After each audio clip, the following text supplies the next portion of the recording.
A House of Pomegranates. By Oscar Wilde. The Young King. To Margaret Lady Brooke, the Rani of Sarawak. It was the night before the day fixed for his coronation, and the young king was sitting alone in his beautiful chamber. His courtiers had all taken their leave of him, bowing their heads to the ground, according to the ceremonious usage of the day, and had retired to the great hall of the palace, to receive a few last lessons from the professor of etiquette. There being some of them who had still quite natural manners, which in a courtier is, I need hardly say, a very grave offence. The lad, for he was only a lad, being but 16 years of age, was not sorry at their departure, and had flung himself back with a deep sigh of relief on the soft cushions of his embroidered couch, lying there, wild-eyed and open-mouthed. Like a brown woodland fawn, or some young animal of the forest newly snared by the hunters. And, indeed, it was the hunters who had found him, coming upon him almost by chance as, bare-limbed and pipe in hand, he was following the flock of the poor goatherd who had brought him up, and whose son he had always fancied himself to be. The child of the old king's only daughter by a secret marriage with one much beneath her in station, a stranger, some said, who, by the wonderful magic of his lute-playing, had made the young princess love him. While others spoke of an artist from Rimini, to whom the princess had shown much, perhaps too much honor, and who had suddenly disappeared from the city, leaving his work in the cathedral unfinished. He had been, when but a week old, stolen away from his mother's side, as she slept, and given into the charge of a common peasant and his wife, who were without children of their own, and lived in a remote part of the forest, more than a day's ride from the town. Grief, or the plague, as the court physician stated, or, as some suggested, a swift Italian poison administered in a cup of spiced wine, slew, within an hour of her wakening, the white girl who had given him birth. And as the trusty messenger who bare the child across his saddlebow stooped from his weary horse and knocked at the rude door of the goatherd's hut, the body of the princess was being lowered into an open grave that had been dug in a deserted churchyard, beyond the city gates, a grave where it was said that another body was also lying, that of a young man of marvelous and foreign beauty, whose hands were tied behind him with a knotted cord, and whose breast was stabbed with many red wounds.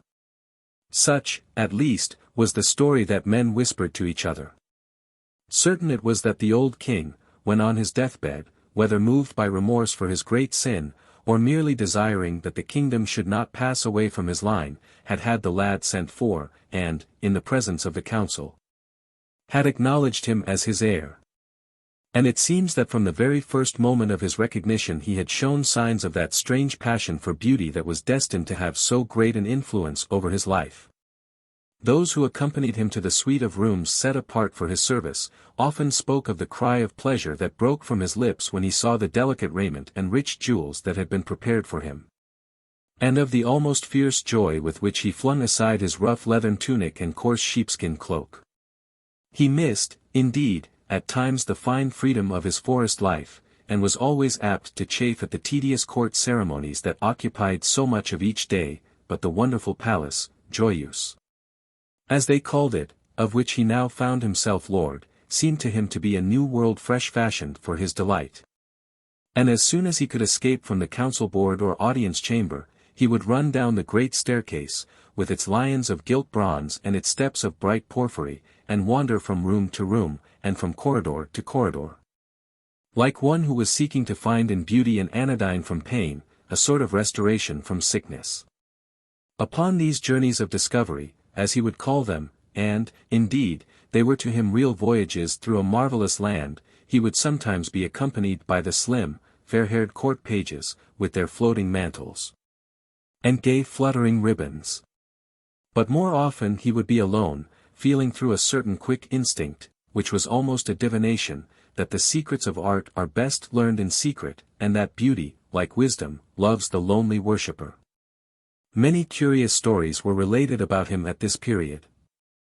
It was said that a stout burgomaster, who had come to deliver a florid oratorical address on behalf of the citizens of the town, had caught sight of him kneeling in real adoration before a great picture that had just been brought from Venice, and that seemed to herald the worship of some new gods. On another occasion he had been missed for several hours, and after a lengthened search had been discovered in a little chamber in one of the northern turrets of the palace gazing, as one in a trance, at a Greek gem carved with the figure of Adonis. He had been seen, so the tale ran, pressing his warm lips to the marble brow of an antique statue that had been discovered in the bed of the river on the occasion of the building of the stone bridge, and was inscribed with the name of the Bithynian slave of Hadrian. He had passed a whole night in noting the effect of the moonlight on a silver image of Endymion. All rare and costly materials had certainly a great fascination for him, and in his eagerness to procure them he had sent away many merchants, some to traffic for amber with the rough fisherfolk of the North Seas, some to Egypt to look for that curious green turquoise which is found only in the tombs of kings, and is said to possess magical properties, some to Persia for silken carpets and painted pottery, and others to India to buy gauze and stained ivory, moonstones and bracelets of jade, sandalwood and blue enamel and shawls of fine wool. But what had occupied him most was the robe he was to wear at his coronation, the robe of tissued gold, and the ruby-studded crown, and the scepter with its rows and rings of pearls. Indeed, it was of this that he was thinking tonight, as he lay back on his luxurious couch, watching the great pinewood log that was burning itself out on the open hearth. The designs, which were from the hands of the most famous artists of the time, had been submitted to him many months before, and he had given orders that the artificers were to toil night and day to carry them out, and that the whole world was to be searched for jewels that would be worthy of their work. He saw himself in fancy standing at the high altar of the cathedral in the fair raiment of a king, and a smile played and lingered about his boyish lips, and lit up with a bright luster his dark woodland eyes. After some time he rose from his seat, and leaning against the carved penthouse of the chimney, looked round at the dimly lit room. The walls were hung with rich tapestries representing the triumph of beauty. A large press, inlaid with agate and lapis lazuli, filled one corner, and facing the window stood a curiously wrought cabinet with lacquer panels of powdered and mosaicked gold, on which were placed some delicate goblets of Venetian glass, and a cup of dark-veined onyx. Pale poppies were broidered on the silk coverlet of the bed, as though they had fallen from the tired hands of sleep, and tall reeds of fluted ivory bear up the velvet canopy, from which great tufts of ostrich plumes sprang, like white foam, to the pallid silver of the fretted ceiling. A laughing narcissus in green bronze held a polished mirror above its head. On the table stood a flat bowl of amethyst. Outside he could see the huge dome of the cathedral, looming like a bubble over the shadowy houses, and the weary sentinels pacing up and down on the misty terrace by the river. Far away, in an orchard, a nightingale was singing. A faint perfume of jasmine came through the open window. He brushed his brown curls back from his forehead, and taking up a lute, let his fingers stray across the chords. His heavy eyelids drooped, and a strange languor came over him. Never before had he felt so keenly, or with such exquisite joy, the magic and the mystery of beautiful things. When midnight sounded from the clock tower he touched a bell, and his pages entered and disrobed him with much ceremony, pouring rose-water over his hands, and strewing flowers on his pillow. A few moments after that they had left the room, he fell asleep. And as he slept he dreamed a dream, and this was his dream. He thought that he was standing in a long, low attic, amidst the whir and clatter of many looms. The meager daylight peered in through the grated windows, and showed him the gaunt figures of the weavers bending over their cases. Pale, sickly-looking children were crouched on the huge crossbeams. As the shuttles dashed through the warp they lifted up the heavy battens, and when the shuttles stopped they let the battens fall and pressed the threads together. Their faces were pinched with famine, and their thin hands shook and trembled. Some haggard women were seated at a table sewing. A horrible odor filled the place. The air was foul and heavy, and the walls dripped and streamed with damp. The young king went over to one of the weavers, and stood by him and watched him. And the weaver looked at him angrily, and said, "Why art thou watching me? Art thou a spy set on us by our master?" "Who is thy master?" asked the young king. "Our master," cried the weaver, bitterly. "He is a man like myself. Indeed, there is but this difference between us, that he wears fine clothes while I go in rags, and that while I am weak from hunger he suffers not a little from overfeeding. The land is free, said the young king, and thou art no man's slave. In war, answered the weaver, the strong make slaves of the weak, and in peace the rich make slaves of the poor. We must work to live, and they give us such mean wages that we die. We toil for them all day long, and they heap up gold in their coffers, and our children fade away before their time, and the faces of those we love become hard and evil. We tread out the grapes, and another drinks the wine. We sow the corn, and our own board is empty. We have chains, though no eye beholds them, and are slaves, though men call us free. Is it so with all? He asked. It is so with all, answered the weaver, with the young as well as with the old, with the women as well as with the men, with the little children as well as with those who are stricken in years. The merchants grind us down, and we must needs do their bidding. The priest rides by and tells his beads, and no man has care of us. Through our sunless lanes creeps poverty with her hungry eyes, and sin with his sodden face follows close behind her. Misery wakes us in the morning, and shame sits with us at night. But what are these things to thee? Thou art not one of us. Thy face is too happy. And he turned away scowling, and threw the shuttle across the loom, and the young king saw that it was threaded with a thread of gold. And a great terror seized upon him, and he said to the weaver, What robe is this that thou art weaving? It is the robe for the coronation of the young king, he answered. What is that to thee? And the young king gave a loud cry and woke, and lo! He was in his own chamber, and through the window he saw the great honey-colored moon hanging in the dusky air. And he fell asleep again and dreamed, and this was his dream. He thought that he was lying on the deck of a huge galley that was being rowed by 100 slaves. On a carpet by his side the master of the galley was seated. He was black as ebony, and his turban was of crimson silk. Great earrings of silver dragged down the thick lobes of his ears, and in his hands he had a pair of ivory scales. The slaves were naked, but for a ragged loincloth, and each man was chained to his neighbor. The hot sun beat brightly upon them, and the negroes ran up and down the gangway and lashed them with whips of hide. They stretched out their lean arms and pulled the heavy oars through the water. The salt spray flew from the blades. At last they reached a little bay, and began to take soundings. A light wind blew from the shore, and covered the deck and the great lateen sail with a fine red dust. 3 Arabs mounted on wild asses rode out and threw spears at them. The master of the galley took a painted bow in his hand and shot one of them in the throat. He fell heavily into the surf, and his companions galloped away. A woman wrapped in a yellow veil followed slowly on a camel, looking back now and then at the dead body. As soon as they had cast anchor and hauled down the sail, the negroes went into the hold and brought up a long rope ladder, heavily weighted with lead. The master of the galley threw it over the side, making the ends fast to 2 iron stanchions. Then the negroes seized the youngest of the slaves and knocked his gyves off, and filled his nostrils and his ears with wax, and tied a big stone round his waist. He crept wearily down the ladder, and disappeared into the sea. A few bubbles rose where he sank. Some of the other slaves peered curiously over the side. At the prow of the galley sat a shark charmer, beating monotonously upon a drum. After some time the diver rose up out of the water, and clung panting to the ladder with a pearl in his right hand. The negroes seized it from him, and thrust him back. The slaves fell asleep over their oars. Again and again he came up, and each time that he did so he brought with him a beautiful pearl.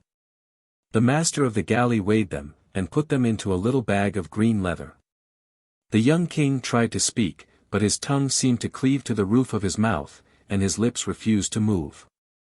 The negroes chattered to each other, and began to quarrel over a string of bright beads. 2 cranes flew round and round the vessel. Then the diver came up for the last time, and the pearl that he brought with him was fairer than all the pearls of Ormuz, for it was shaped like the full moon, and whiter than the morning star. But his face was strangely pale, and as he fell upon the deck the blood gushed from his ears and nostrils. He quivered for a little, and then he was still. The negroes shrugged their shoulders, and threw the body overboard. And the master of the galley laughed, and, reaching out, he took the pearl, and when he saw it he pressed it to his forehead and bowed. "It shall be," he said, "for the scepter of the young king," and he made a sign to the negroes to draw up the anchor. And when the young king heard this he gave a great cry, and woke, and through the window he saw the long grey fingers of the dawn clutching at the fading stars. And he fell asleep again, and dreamed, and this was his dream. He thought that he was wandering through a dim wood, hung with strange fruits and with beautiful poisonous flowers. The adders hissed at him as he went by, and the bright parrots flew screaming from branch to branch. Huge tortoises lay asleep upon the hot mud. The trees were full of apes and peacocks. On and on he went, till he reached the outskirts of the wood, and there he saw an immense multitude of men toiling in the bed of a dried-up river. They swarmed up the crag like ants. They dug deep pits in the ground and went down into them. Some of them cleft the rocks with great axes, others grabbed lead in the sand. They tore up the cactus by its roots, and trampled on the scarlet blossoms.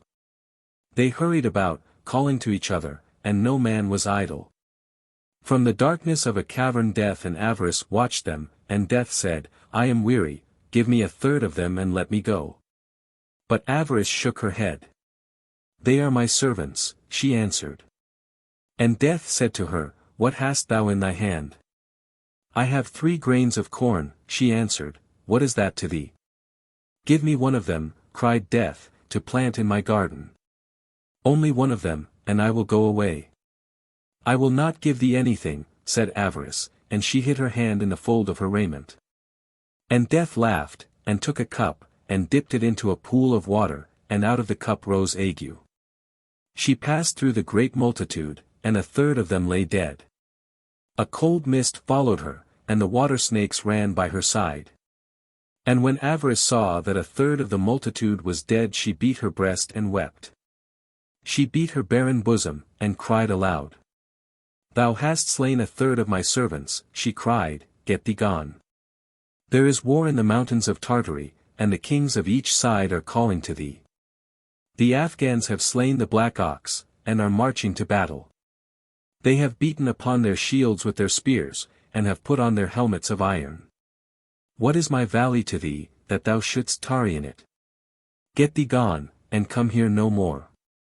"Nay," answered Death, "but till thou hast given me a grain of corn I will not go." But Avarice shut her hand, and clenched her teeth. "I will not give thee anything," she muttered. And Death laughed, and took up a black stone, and threw it into the forest, and out of a thicket of wild hemlock came Fever in a robe of flame. She passed through the multitude, and touched them, and each man that she touched died. The grass withered beneath her feet as she walked. And Avarice shuddered, and put ashes on her head. "Thou art cruel," she cried, "thou art cruel. There is famine in the walled cities of India, and the cisterns of Samarkand have run dry.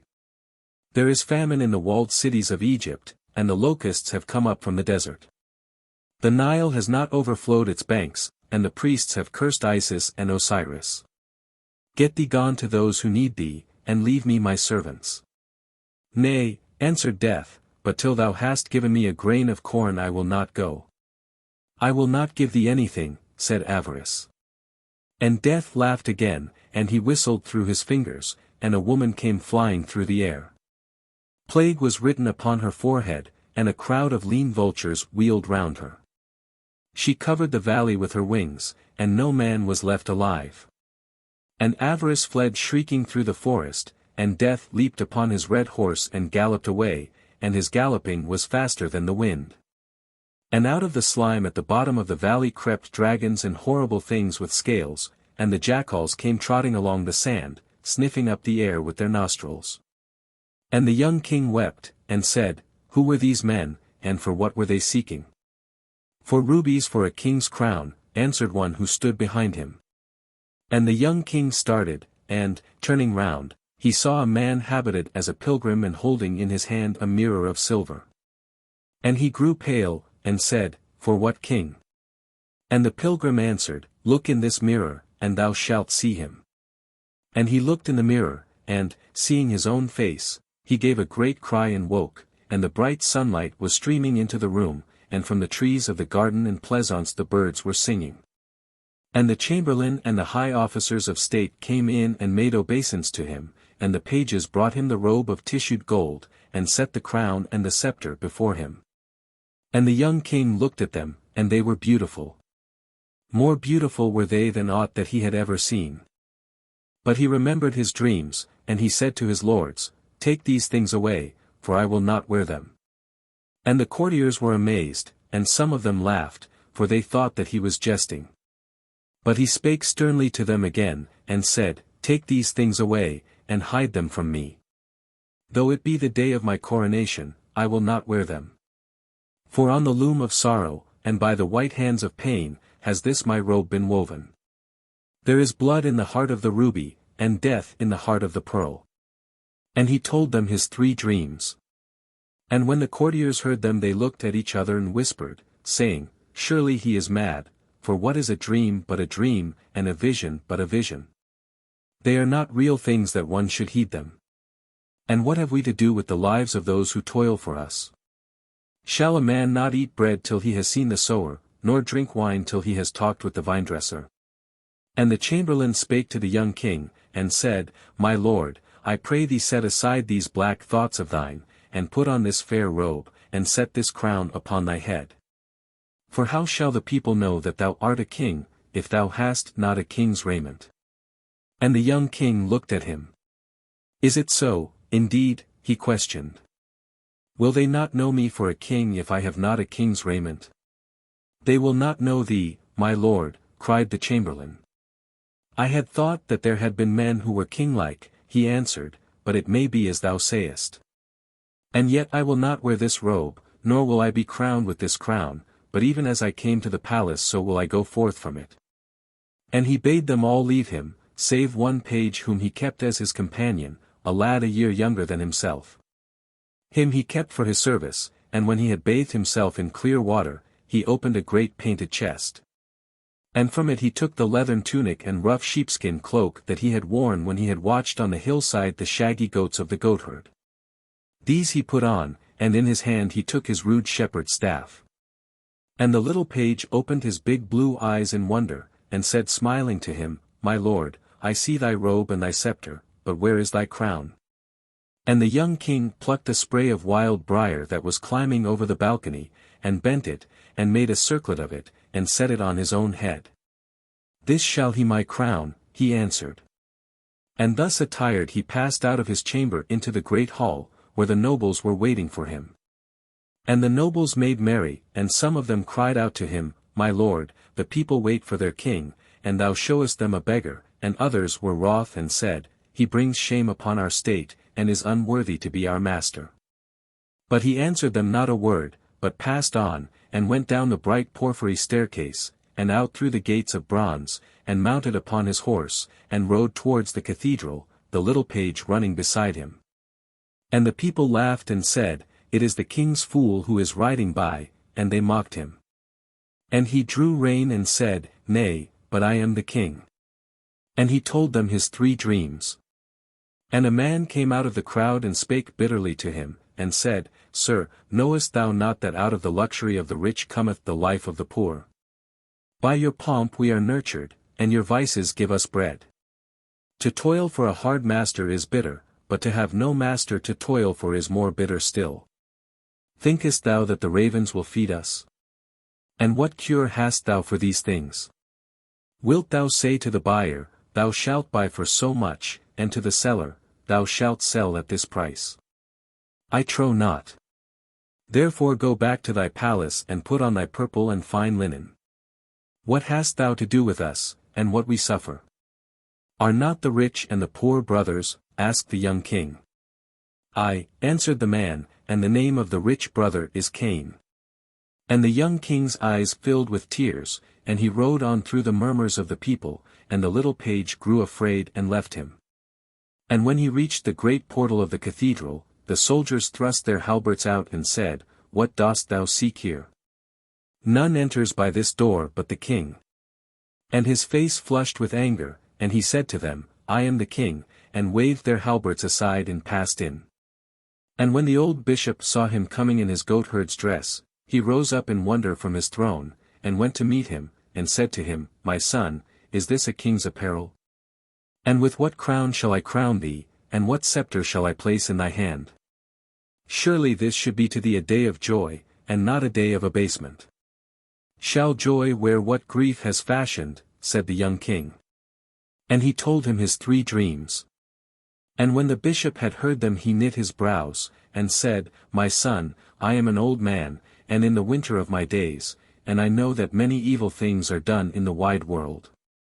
The fierce robbers come down from the mountains, and carry off the little children, and sell them to the Moors. The lions lie in wait for the caravans, and leap upon the camels. The wild boar roots up the corn in the valley, and the foxes gnaw the vines upon the hill. The pirates lay waste the sea-coast and burn the ships of the fishermen, and take their nets from them. In the salt marshes live the lepers. They have houses of wattled reeds, and none may come nigh them. The beggars wander through the cities, and eat their food with the dogs. Canst thou make these things not to be? Wilt thou take the leper for thy bedfellow, and set the beggar at thy board? Shall the lion do thy bidding, and the wild boar obey thee? Is not he who made misery wiser than thou art? Wherefore I praise thee not for this that thou hast done, but I bid thee ride back to the palace and make thy face glad, and put on the raiment that beseemeth a king, and with the crown of gold I will crown thee. And the scepter of pearl will I place in thy hand. And as for thy dreams, think no more of them. The burden of this world is too great for one man to bear, and the world's sorrow too heavy for one heart to suffer. Sayest thou that in this house? Said the young king, and he strode past the bishop, and climbed up the steps of the altar, and stood before the image of Christ. He stood before the image of Christ, and on his right hand and on his left were the marvelous vessels of gold, the chalice with the yellow wine, and the vial with the holy oil. He knelt before the image of Christ, and the great candles burned brightly by the jeweled shrine, and the smoke of the incense curled in thin blue wreaths through the dome. He bowed his head in prayer, and the priests in their stiff copes crept away from the altar. And suddenly a wild tumult came from the street outside, and in entered the nobles with drawn swords and nodding plumes, and shields of polished steel. Where is this dreamer of dreams? They cried. Where is this king who is apparelled like a beggar, this boy who brings shame upon our state? Surely we will slay him, for he is unworthy to rule over us. And the young king bowed his head again, and prayed, and when he had finished his prayer he rose up, and turning round he looked at them sadly. And lo! Through the painted windows came the sunlight streaming upon him, and the sunbeams wove round him a tissued robe that was fairer than the robe that had been fashioned for his pleasure. The dead staff blossomed, and bare lilies that were whiter than pearls. The dry thorn blossomed, and bare roses that were redder than rubies. Whiter than fine pearls were the lilies, and their stems were of bright silver. Redder than male rubies were the roses, and their leaves were of beaten gold. He stood there in the raiment of a king, and the gates of the jeweled shrine flew open, and from the crystal of the many-rayed monstrance shone a marvelous and mystical light. He stood there in a king's raiment, and the glory of God filled the place, and the saints in their carven niches seemed to move. In the fair raiment of a king he stood before them, and the organ pealed out its music, and the trumpeters blew upon their trumpets, and the singing boys sang. And the people fell upon their knees in awe, and the nobles sheathed their swords and did homage, and the bishop's face grew pale, and his hands trembled. A greater than I hath crowned thee, he cried, and he knelt before him. And the young king came down from the high altar, and passed home through the midst of the people.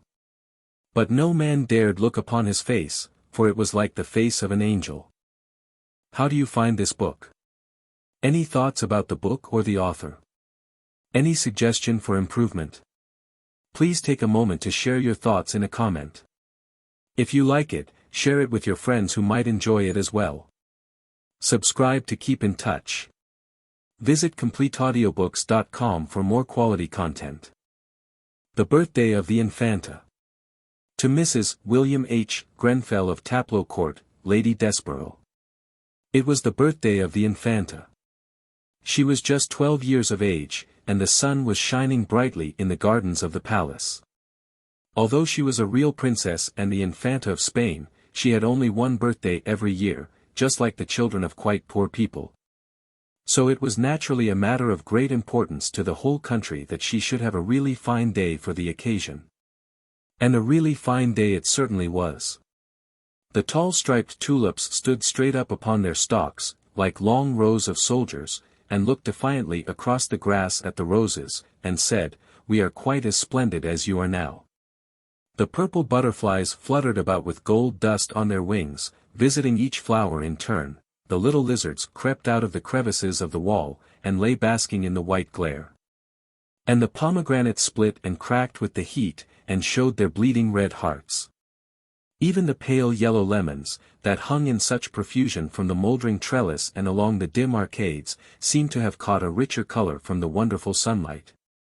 And the magnolia trees opened their great globe-like blossoms of folded ivory, and filled the air with a sweet heavy perfume. The little princess herself walked up and down the terrace with her companions, and played at hide and seek round the stone vases and the old moss-grown statues. On ordinary days she was only allowed to play with children of her own rank, so she had always to play alone, but her birthday was an exception. And the king had given orders that she was to invite any of her young friends whom she liked to come and amuse themselves with her. There was a stately grace about these slim Spanish children as they glided about, the boys with their large plumed hats and short fluttering cloaks, the girls holding up the trains of their long brocaded gowns, and shielding the sun from their eyes with huge fans of black and silver. But the Infanta was the most graceful of all, and the most tastefully attired, after the somewhat cumbrous fashion of the day. Her robe was of grey satin, the skirt and the wide puffed sleeves heavily embroidered with silver, and the stiff corset studded with rows of fine pearls. Two tiny slippers with big pink rosettes peeped out beneath her dress as she walked. Pink and pearl was her great gauze fan, and in her hair, which like an aureole of faded gold stood out stiffly round her pale little face, she had a beautiful white rose. From a window in the palace the sad melancholy king watched them. Behind him stood his brother, Don Pedro of Aragon, whom he hated, and his confessor, the Grand Inquisitor of Granada, sat by his side. Sadder even than usual was the king, for as he looked at the Infanta bowing with childish gravity to the assembling counters, or laughing behind her fan at the grim Duchess of Albuquerque who always accompanied her, he thought of the young queen. Her mother, who but a short time before, so it seemed to him, had come from the gay country of France, and had withered away in the sombre splendor of the Spanish court, dying just 6 months after the birth of her child. And before she had seen the almonds blossom twice in the orchard, or plucked the second year's fruit from the old gnarled fig tree that stood in the center of the now grass-grown courtyard. So great had been his love for her that he had not suffered even the grave to hide her from him. She had been embalmed by a Moorish physician, who in return for this service had been granted his life, which for heresy and suspicion of magical practices had been already forfeited, men said, to the Holy Office. And her body was still lying on its tapestried bier in the black marble chapel of the palace, just as the monks had borne her in on that windy March day nearly 12 years before. Once every month the king, wrapped in a dark cloak and with a muffled lantern in his hand, went in and knelt by her side calling out, "Mi reina! Mi reina!" And sometimes breaking through the formal etiquette that in Spain governs every separate action of life, and sets limits even to the sorrow of a king, he would clutch at the pale jeweled hands in a wild agony of grief, and try to wake by his mad kisses the cold painted face. Today he seemed to see her again, as he had seen her first at the castle of Fontainebleau, when he was but 15 years of age, and she still younger. They had been formally betrothed on that occasion by the papal nuncio in the presence of the French king and all the court, and he had returned to the Escurial bearing with him a little ringlet of yellow hair, and the memory of 2 childish lips bending down to kiss his hand as he stepped into his carriage. Later on had followed the marriage, hastily performed at Burgos, a small town on the frontier between the two countries, and the grand public entry into Madrid with the customary celebration of High Mass at the Church of La Atocha. And a more than usually solemn auto de fe, in which nearly 300 heretics, amongst whom were many Englishmen, had been delivered over to the secular arm to be burned. Certainly he had loved her madly, and to the ruin, many thought, of his country, then at war with England for the possession of the empire of the New World. He had hardly ever permitted her to be out of his sight. For her, he had forgotten, or seemed to have forgotten, all grave affairs of state. And, with that terrible blindness that passion brings upon its servants, he had failed to notice that the elaborate ceremonies by which he sought to please her did but aggravate the strange malady from which she suffered. When she died he was, for a time, like one bereft of reason. Indeed, there is no doubt but that he would have formally abdicated and retired to the great Trappist monastery at Granada, of which he was already titular prior, had he not been afraid to leave the little Infanta at the mercy of his brother, whose cruelty, even in Spain, was notorious, and who was suspected by many of having caused the Queen's death by means of a pair of poisoned gloves that he had presented to her on the occasion of her visiting his castle in Aragon.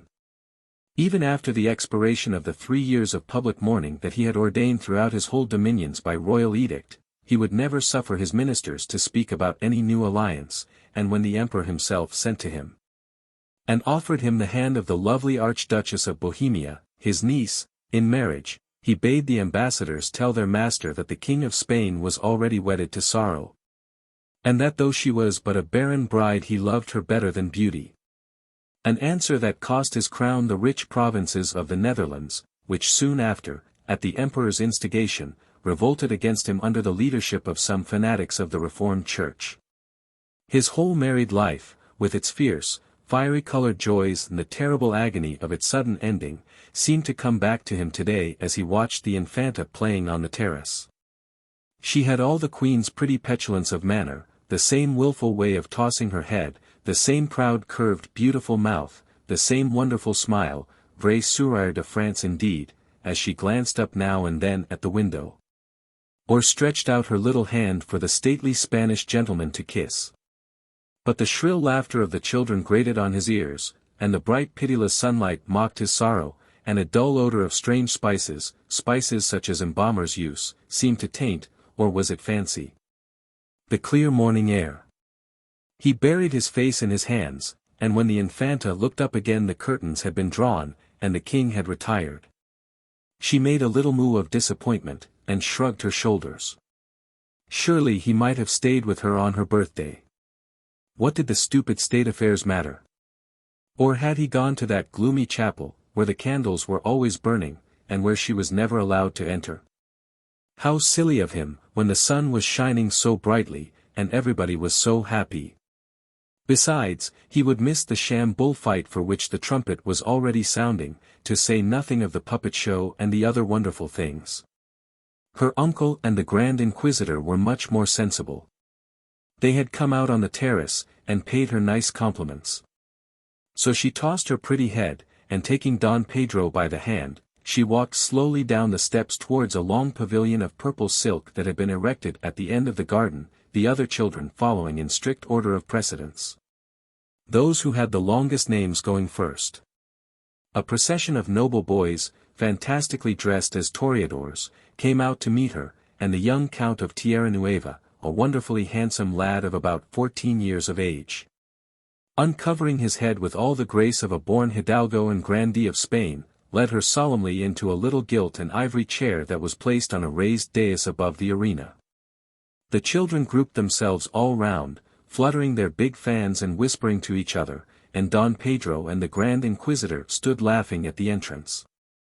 Even the Duchess, the Camera Mayor as she was called, a thin, hard-featured woman with a yellow ruff, did not look quite so bad-tempered as usual. And something like a chill smile flitted across her wrinkled face and twitched her thin bloodless lips. It certainly was a marvelous bullfight, and much nicer, the Infanta thought, than the real bullfight that she had been brought to see at Seville, on the occasion of the visit of the Duke of Parma to her father. Some of the boys pranced about on richly caparisoned hobby horses brandishing long javelins with gay streamers of bright ribbons attached to them. Others went on foot waving their scarlet cloaks before the bull, and vaulting lightly over the barrier when he charged them. And as for the bull himself, he was just like a live bull, though he was only made of wickerwork and stretched hide, and sometimes insisted on running round the arena on his hind legs, which no live bull ever dreams of doing. He made a splendid fight of it too, and the children got so excited that they stood up upon the benches, and waved their lace handkerchiefs and cried out, "Bravo Toro! Bravo Toro!" just as sensibly as if they had been grown-up people. At last, however, after a prolonged combat, during which several of the hobby horses were gored through and through, and, their riders dismounted, the young Count of Tierranueva brought the bull to his knees. And having obtained permission from the Infanta to give the coup de grace, he plunged his wooden sword into the neck of the animal with such violence that the head came right off, and disclosed the laughing face of little Monsieur de Lorraine, the son of the French ambassador at Madrid. The arena was then cleared amidst much applause, and the dead hobby horses dragged solemnly away by two Moorish pages in yellow and black liveries, and after a short interlude, during which a French posturemaster performed upon the tightrope. Some Italian puppets appeared in the semi-classical tragedy of Sophonisba on the stage of a small theatre that had been built up for the purpose. They acted so well, and their gestures were so extremely natural, that at the close of the play the eyes of the Infanta were quite dim with tears. Indeed, some of the children really cried, and had to be comforted with sweetmeats. And the Grand Inquisitor himself was so affected that he could not help saying to Don Pedro that it seemed to him intolerable that things made simply out of wood and colored wax, and worked mechanically by wires, should be so unhappy and meet with such terrible misfortunes. An African juggler followed, who brought in a large flat basket covered with a red cloth, and having placed it in the center of the arena, he took from his turban a curious reed pipe, and blew through it. In a few moments the cloth began to move, and as the pipe grew shriller and shriller, two green and gold snakes put out their strange wedge-shaped heads and rose slowly up, swaying to and fro with the music as a plant sways in the water. The children, however, were rather frightened at their spotted hoods and quick darting tongues, and were much more pleased when the juggler made a tiny orange tree grow out of the sand and bear pretty white blossoms and clusters of real fruit. And when he took the fan of the little daughter of the Marquis de las Torres, and changed it into a blue bird that flew all round the pavilion and sang, their delight and amazement knew no bounds. The solemn minuet, too, performed by the dancing boys from the church of Nuestra Señora del Pilar, was charming. The Infanta had never before seen this wonderful ceremony which takes place every year at Maytime in front of the high altar of the Virgin, and in her honor. And indeed none of the royal family of Spain had entered the great cathedral of Saragossa since a mad priest, supposed by many to have been in the pay of Elizabeth of England, had tried to administer a poisoned wafer to the Prince of the Asturias. So she had known only by hearsay of Our Lady's Dance, as it was called, and it certainly was a beautiful sight. The boys wore old-fashioned court dresses of white velvet, and their curious three-cornered hats were fringed with silver and surmounted with huge plumes of ostrich feathers, the dazzling whiteness of their costumes. As they moved about in the sunlight, being still more accentuated by their swarthy faces and long black hair, everybody was fascinated by the grave dignity with which they moved through the intricate figures of the dance, and by the elaborate grace of their slow gestures, and stately bows. And when they had finished their performance and doffed their great plumed hats to the Infanta, she acknowledged their reverence with much courtesy, and made a vow that she would send a large wax candle to the shrine of Our Lady of Pilar in return for the pleasure that she had given her. A troop of handsome Egyptians, as the gypsies were termed in those days, then advanced into the arena, and sitting down cross-legs, in a circle, began to play softly upon their zither, moving their bodies to the tune, and humming, almost below their breath, a low dreamy air. When they caught sight of Don Pedro they scowled at him, and some of them looked terrified, for only a few weeks before he had had two of their tribe hanged for sorcery in the marketplace at Seville. But the pretty Infanta charmed them as she leaned back peeping over her fan with her great blue eyes, and they felt sure that one so lovely as she was could never be cruel to anybody. So they played on very gently and just touching the cords of the zither with their long pointed nails, and their heads began to nod as though they were falling asleep. Suddenly, with a cry so shrill that all the children were startled and Don Pedro's hand clutched at the agate pommel of his dagger, they leapt to their feet and whirled madly round the enclosure beating their tambourines and chanting some wild love song in their strange guttural language. Then at another signal they all flung themselves again to the ground and lay there quite still, the dull strumming of the zither being the only sound that broke the silence. After that they had done this several times, they disappeared for a moment and came back leading a brown shaggy bear by a chain, and carrying on their shoulders some little Barbary apes. The bear stood upon his head with the utmost gravity, and the wizened apes played all kinds of amusing tricks with two gypsy boys who seemed to be their masters, and fought with tiny swords, and fired off guns, and went through a regular soldier's drill just like the king's own bodyguard. In fact, the gypsies were a great success. But the funniest part of the whole morning's entertainment was undoubtedly the dancing of the little dwarf.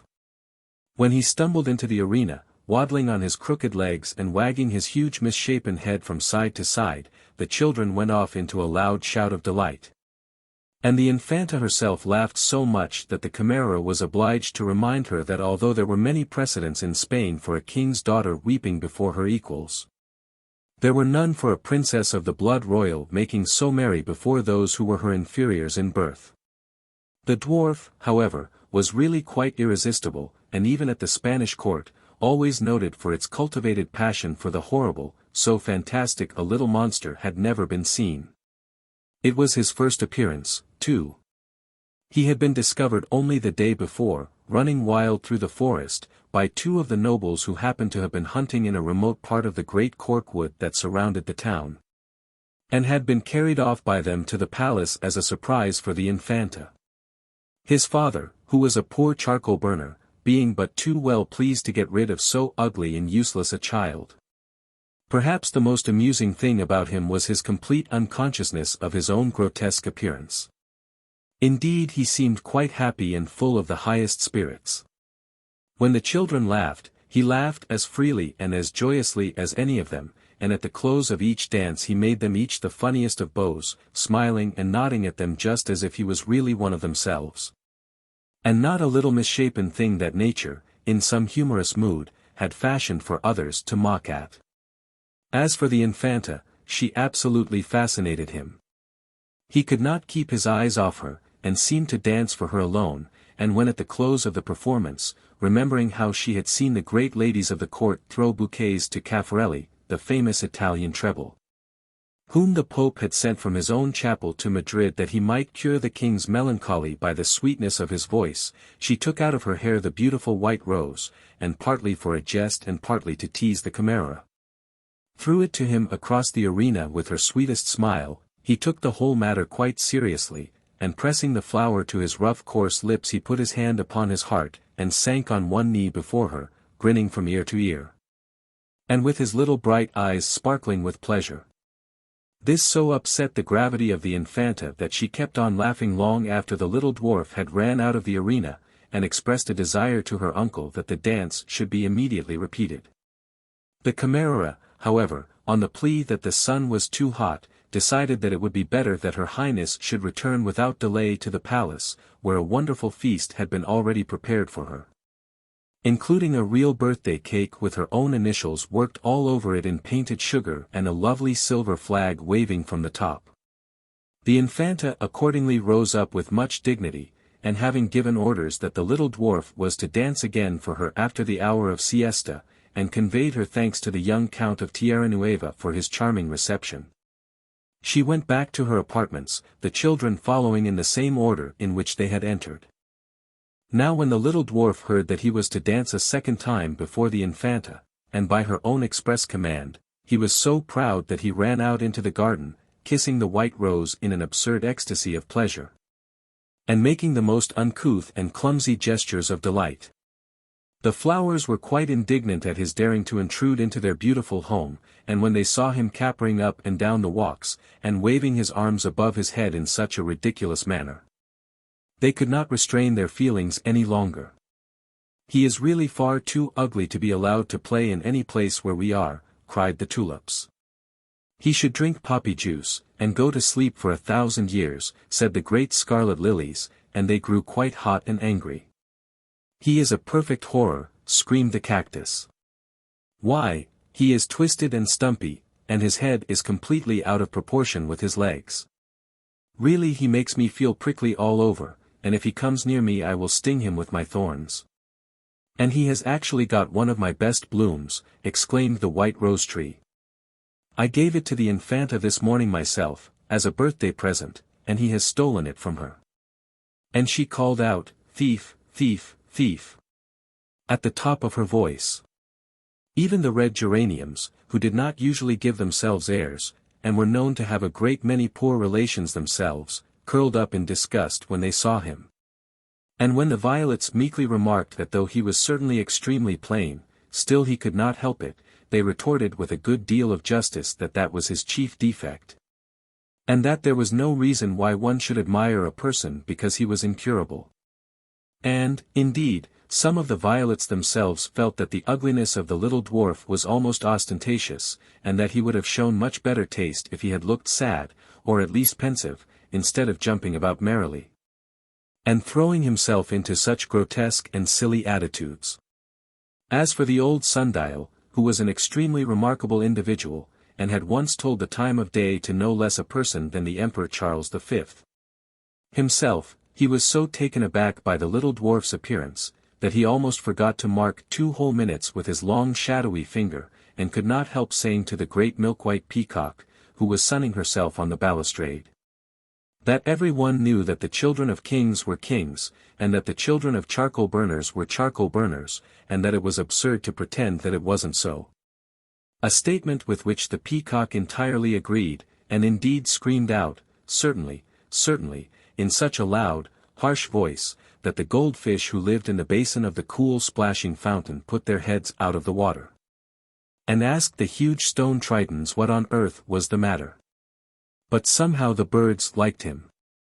They had seen him often in the forest, dancing about like an elf after the eddying leaves, or crouched up in the hollow of some old oak tree, sharing his nuts with the squirrels. They did not mind his being ugly, a bit. Why, even the nightingale herself, who sang so sweetly in the orange groves at night that sometimes the moon leaned down to listen, was not much to look at after all. And, besides, he had been kind to them, and during that terribly bitter winter, when there were no berries on the trees, and the ground was as hard as iron, and the wolves had come down to the very gates of the city to look for food, he had never once forgotten them, but had always given them crumbs out of his little hunch of black bread, and divided with them whatever poor breakfast he had. So they flew round and round him, just touching his cheek with their wings as they passed, and chattered to each other, and the little dwarf was so pleased that he could not help showing them the beautiful white rose, and telling them that the Infanta herself had given it to him because she loved him. They did not understand a single word of what he was saying, but that made no matter, for they put their heads on one side, and looked wise, which is quite as good as understanding a thing, and very much easier. The lizards also took an immense fancy to him, and when he grew tired of running about and flung himself down on the grass to rest, they played and romped all over him, and tried to amuse him in the best way they could. "Every one cannot be as beautiful as a lizard," they cried, "that would be too much to expect.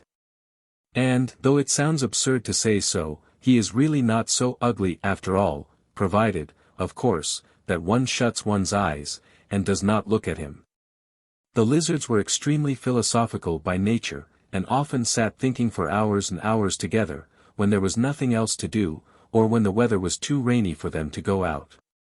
The flowers, however, were excessively annoyed at their behavior, and at the behavior of the birds. "It only shows," they said, "what a vulgarising effect this incessant rushing and flying about has. Well-bred people always stay exactly in the same place, as we do. No one ever saw us hopping up and down the walks, or galloping madly through the grass after dragonflies.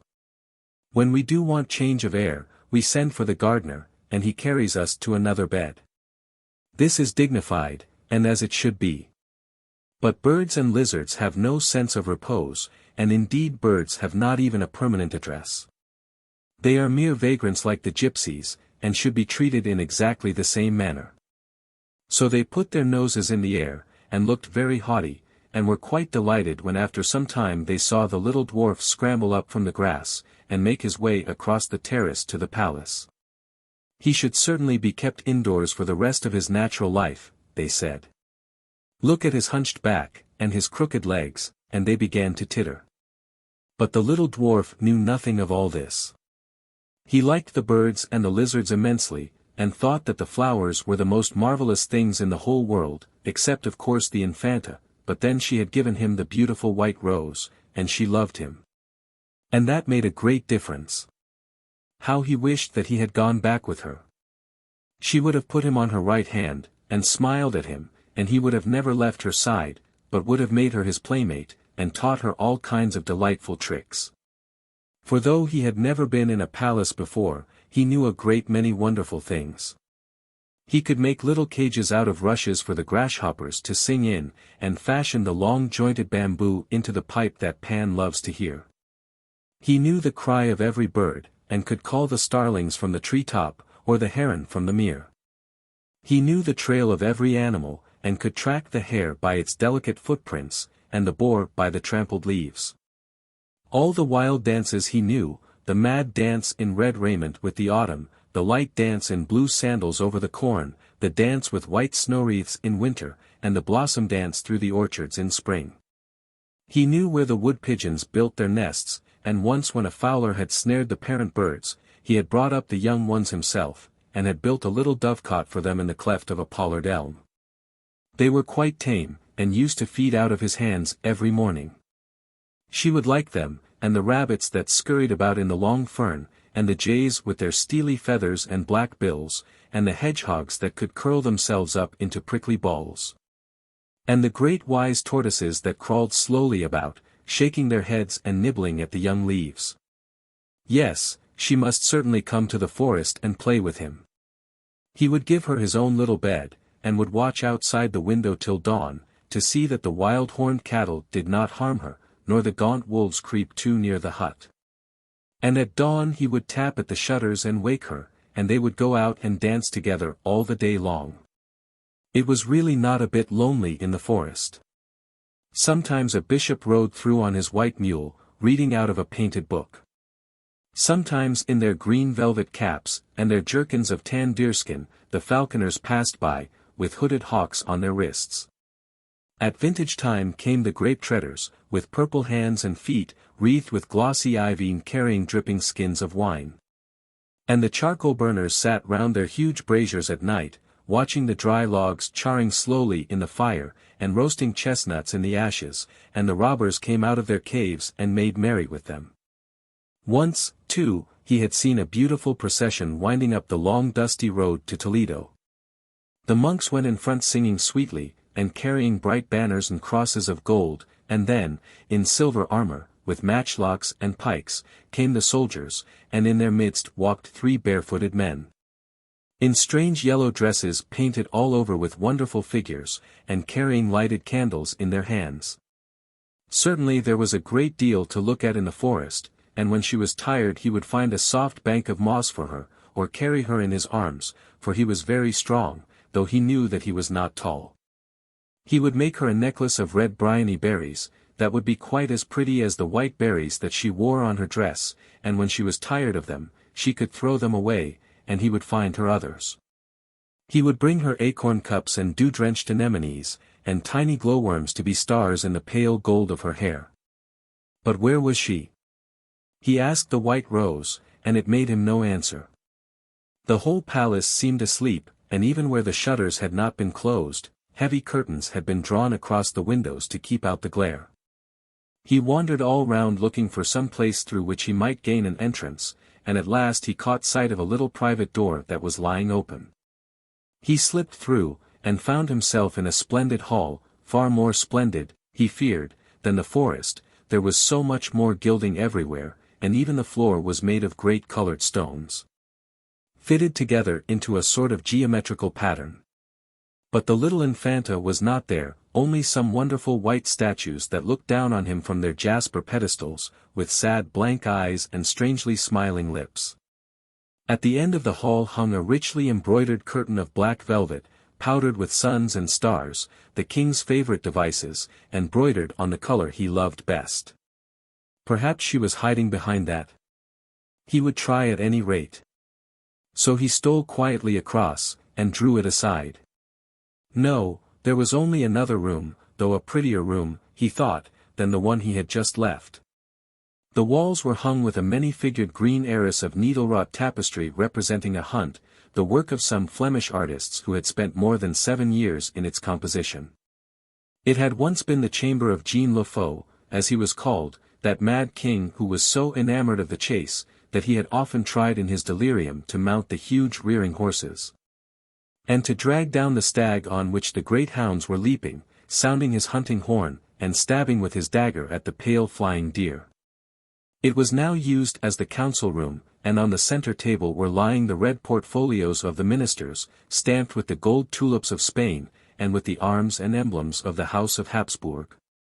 The little dwarf looked in wonder all round him, and was half afraid to go on. The strange silent horsemen that galloped so swiftly through the long glades without making any noise, seemed to him like those terrible phantoms of whom he had heard the charcoal burners speaking, the comprachos, who hunt only at night. And if they meet a man, turn him into a hind, and chase him. But he thought of the pretty Infanta, and took courage. He wanted to find her alone, and to tell her that he too loved her. Perhaps she was in the room beyond. He ran across the soft Moorish carpets, and opened the door. No. She was not here either. The room was quite empty. It was a throne room, used for the reception of foreign ambassadors, when the king, which of late had not been often, consented to give them a personal audience. The same room in which, many years before, envoys had appeared from England to make arrangements for the marriage of their queen, then one of the Catholic sovereigns of Europe, with the emperor's eldest son. The hangings were of gilt Cordovan leather, and a heavy gilt chandelier with branches for 300 wax lights hung down from the black and white ceiling. Underneath a great canopy of gold cloth, on which the lions and towers of Castile were broidered in seed pearls, stood the throne itself. Covered with a rich pall of black velvet studded with silver tulips and elaborately fringed with silver and pearls. On the second step of the throne was placed the kneeling stool of the Infanta, with its cushion of cloth of silver tissue, and below that again, and beyond the limit of the canopy, stood the chair for the papal nuncio, who alone had the right to be seated in the king's presence on the occasion of any public ceremonial, and whose cardinal's hat, with its tangled scarlet tassels, lay on a purple tabouret in front. On the wall, facing the throne, hung a life-sized portrait of Charles V, in hunting dress, with a great mastiff by his side, and a picture of Philip II. Receiving the homage of the Netherlands occupied the center of the other wall. Between the windows stood a black ebony cabinet, inlaid with plates of ivory, on which the figures from Holbein's Dance of Death had been graved, by the hand, some said, of that famous master himself. But the little dwarf cared nothing for all this magnificence. He would not have given his rose for all the pearls on the canopy, nor one white petal of his rose for the throne itself. What he wanted was to see the Infanta before she went down to the pavilion, and to ask her to come away with him when he had finished his dance. Here, in the palace, the air was close and heavy, but in the forest the wind blew free, and the sunlight with wandering hands of gold moved the tremulous leaves aside.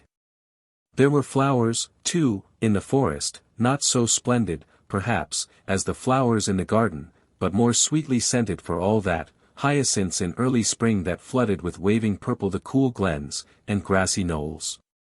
Yellow primroses that nestled in little clumps round the gnarled roots of the oak trees, bright celandine, and blue speedwell, and irises lilac and gold.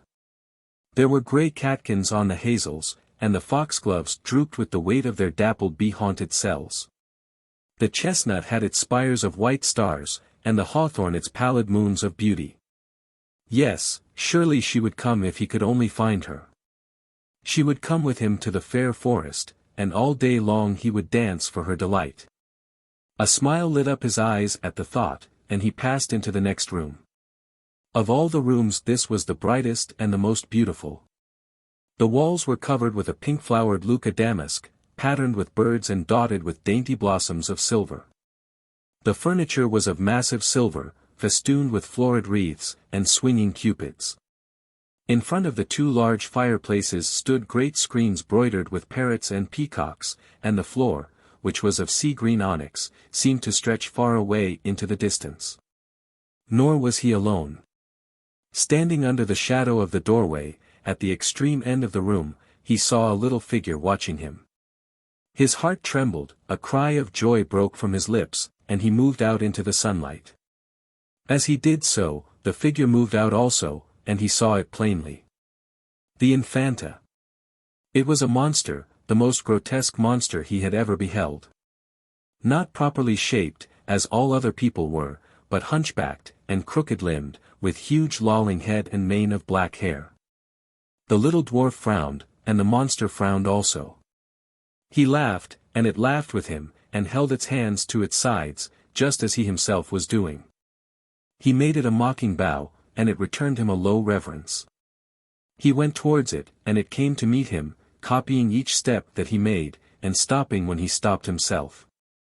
He shouted with amusement, and ran forward, and reached out his hand, and the hand of the monster touched his, and it was as cold as ice. He grew afraid, and moved his hand across, and the monster's hand followed it quickly. He tried to press on, but something smooth and hard stopped him. The face of the monster was now close to his own, and seemed full of terror. He brushed his hair off his eyes. It imitated him. He struck at it, and it returned blow for blow. He loathed it, and it made hideous faces at him. He drew back, and it retreated.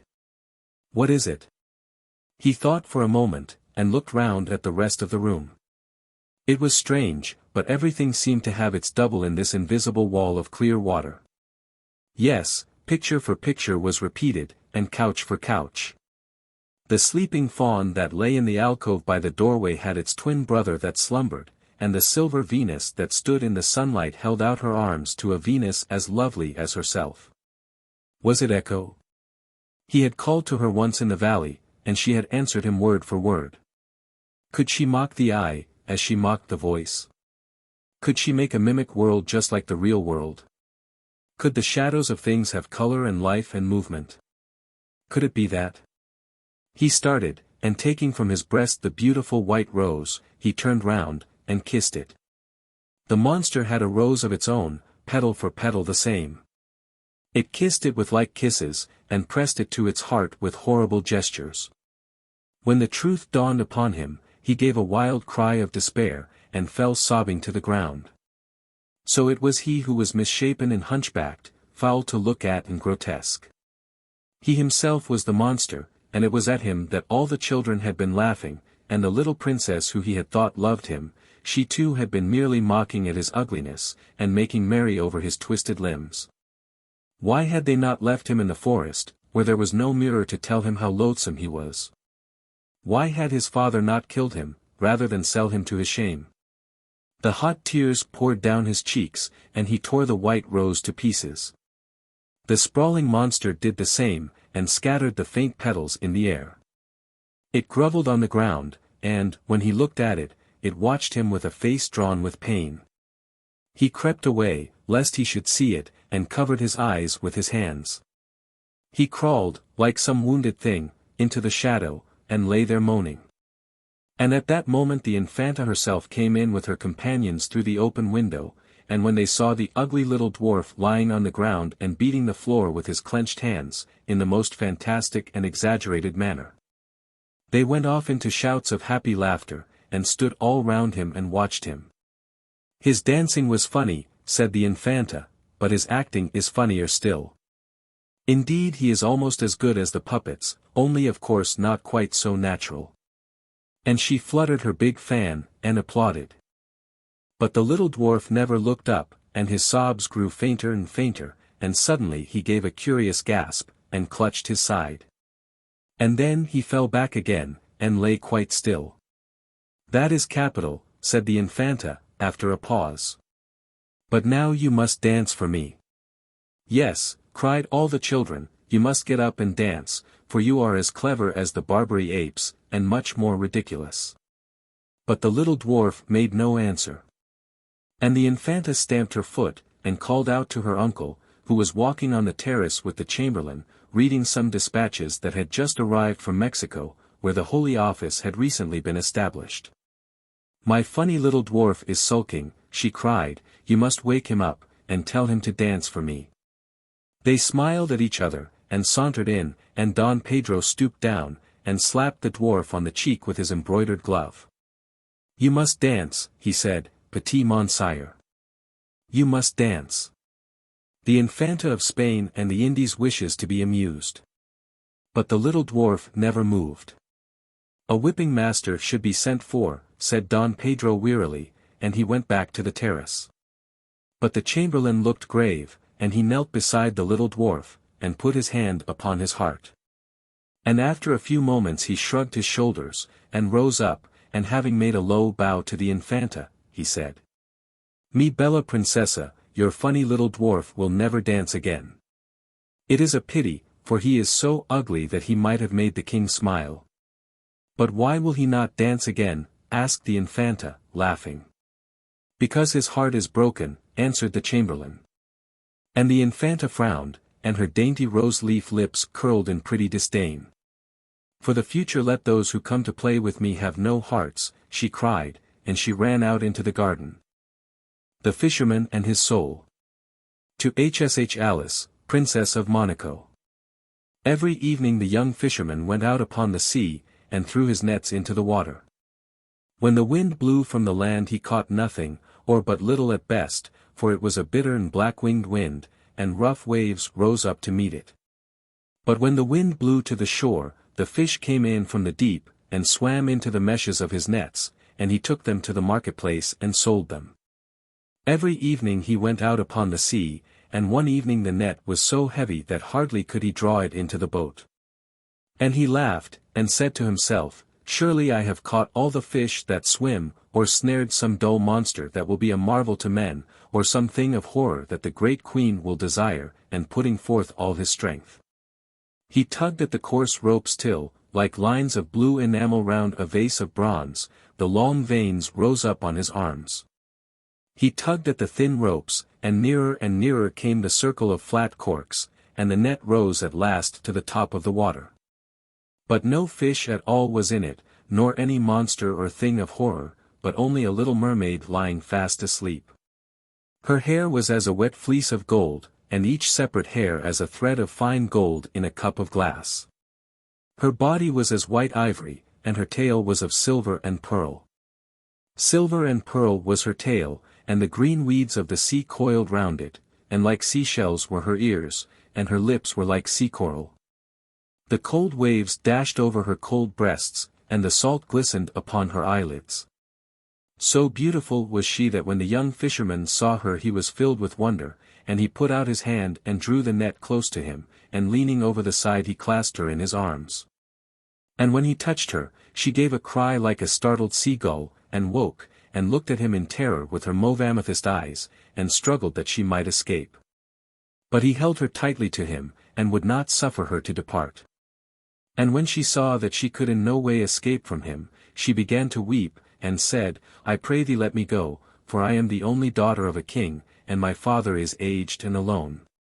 But the young fisherman answered, I will not let thee go save thou makest me a promise that whenever I call thee, thou wilt come and sing to me, for the fish delight to listen to the song of the sea folk, and so shall my nets be full. Wilt thou in very truth let me go, if I promise thee this? Cried the mermaid. In very truth I will let thee go, said the young fisherman. So she made him the promise he desired, and sware it by the oath of the sea folk. And he loosened his arms from about her, and she sank down into the water, trembling with a strange fear. Every evening the young fisherman went out upon the sea, and called to the mermaid, and she rose out of the water and sang to him. Round and round her swam the dolphins, and the wild gulls wheeled above her head. And she sang a marvelous song. For she sang of the sea folk who drive their flocks from cave to cave, and carry the little calves on their shoulders.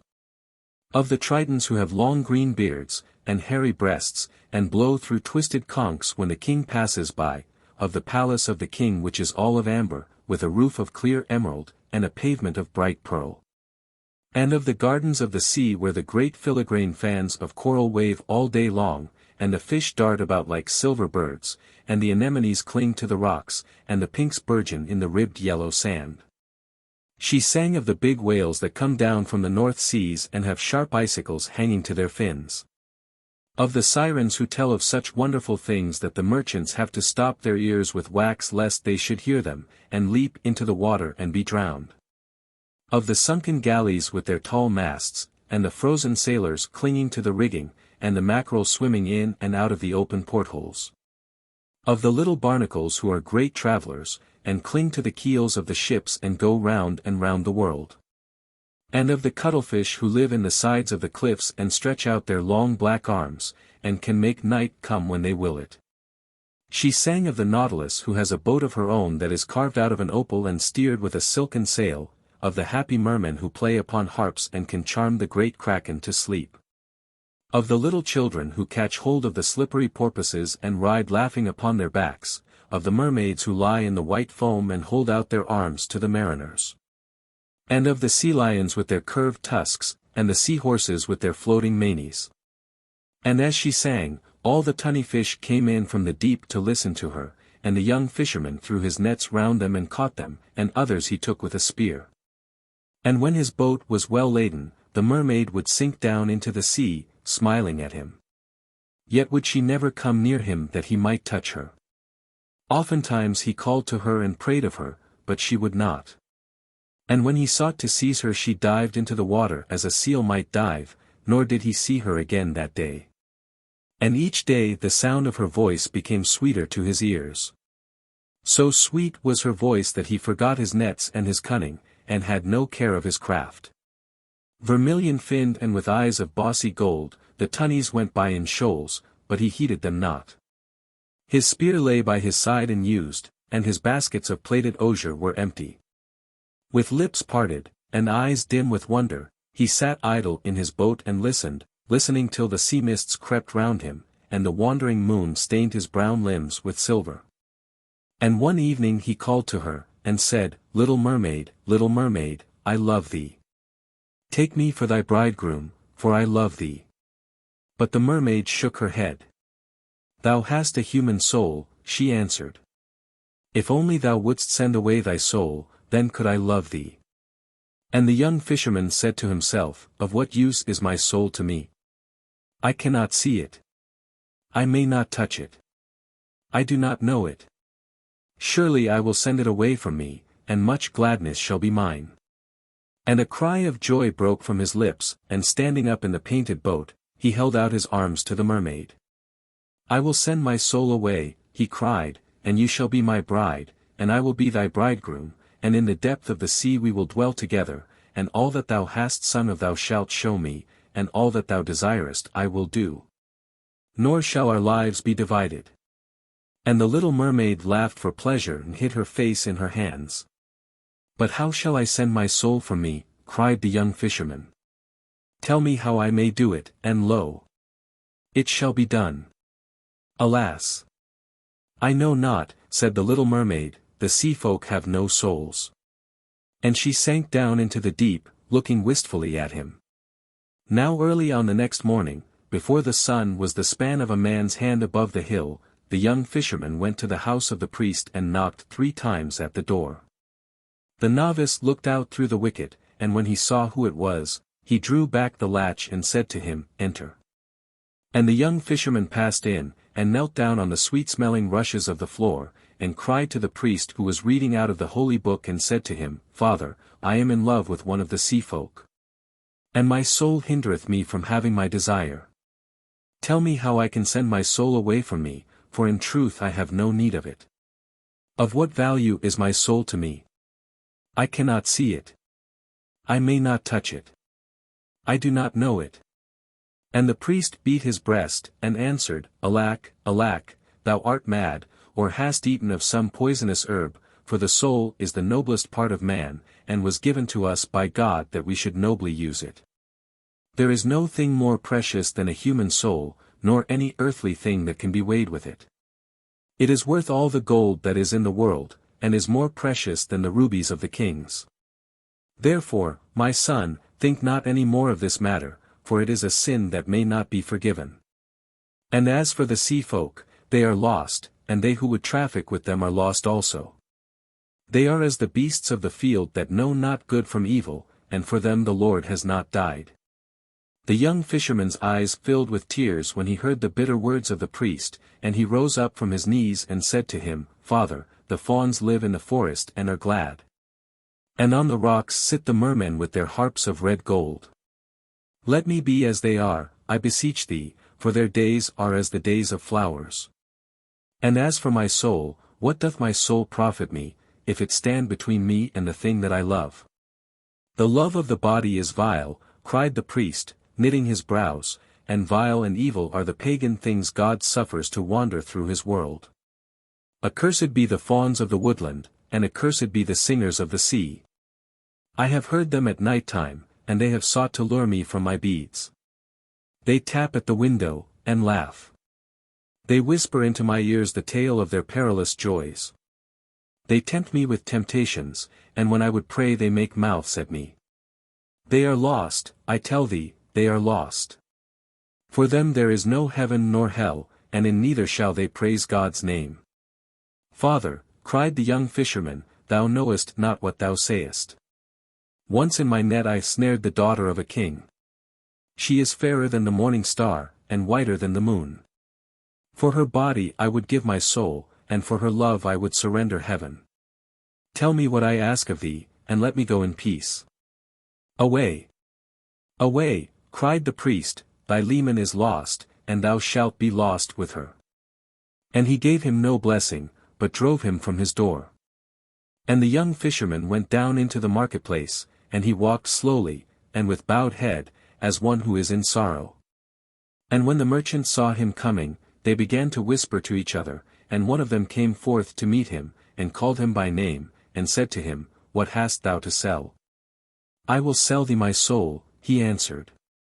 I pray thee buy it of me, for I am weary of it. Of what use is my soul to me? I cannot see it. I may not touch it. I do not know it. But the merchants mocked at him, and said, Of what use is a man's soul to us? It is not worth a clipped piece of silver. Sell us thy body for a slave, and we will clothe thee in sea purple, and put a ring upon thy finger, and make thee the minion of the great queen. But talk not of the soul, for to us it is not, nor has it any value for our service. And the young fisherman said to himself, How strange a thing this is. The priest telleth me that the soul is worth all the gold in the world, and the merchants say that it is not worth a clipped piece of silver. And he passed out of the marketplace, and went down to the shore of the sea, and began to ponder on what he should do. And at noon he remembered how one of his companions, who was a gatherer of samphire, had told him of a certain young witch who dwelt in a cave at the head of the bay and was very cunning in her witcheries. And he set to and ran, so eager was he to get rid of his soul, and a cloud of dust followed him as he sped round the sand of the shore. By the itching of her palm the young witch knew his coming, and she laughed and let down her red hair. With her red hair falling around her, she stood at the opening of the cave, and in her hand she had a spray of wild hemlock that was blossoming. What d'ye lack? What d'ye lack? She cried, as he came panting up the steep, and bent down before her. Fish for thy net, when the wind is foul. I have a little reed pipe, and when I blow on it the mullet comes sailing into the bay. But it has a price, pretty boy, it has a price. What d'ye lack?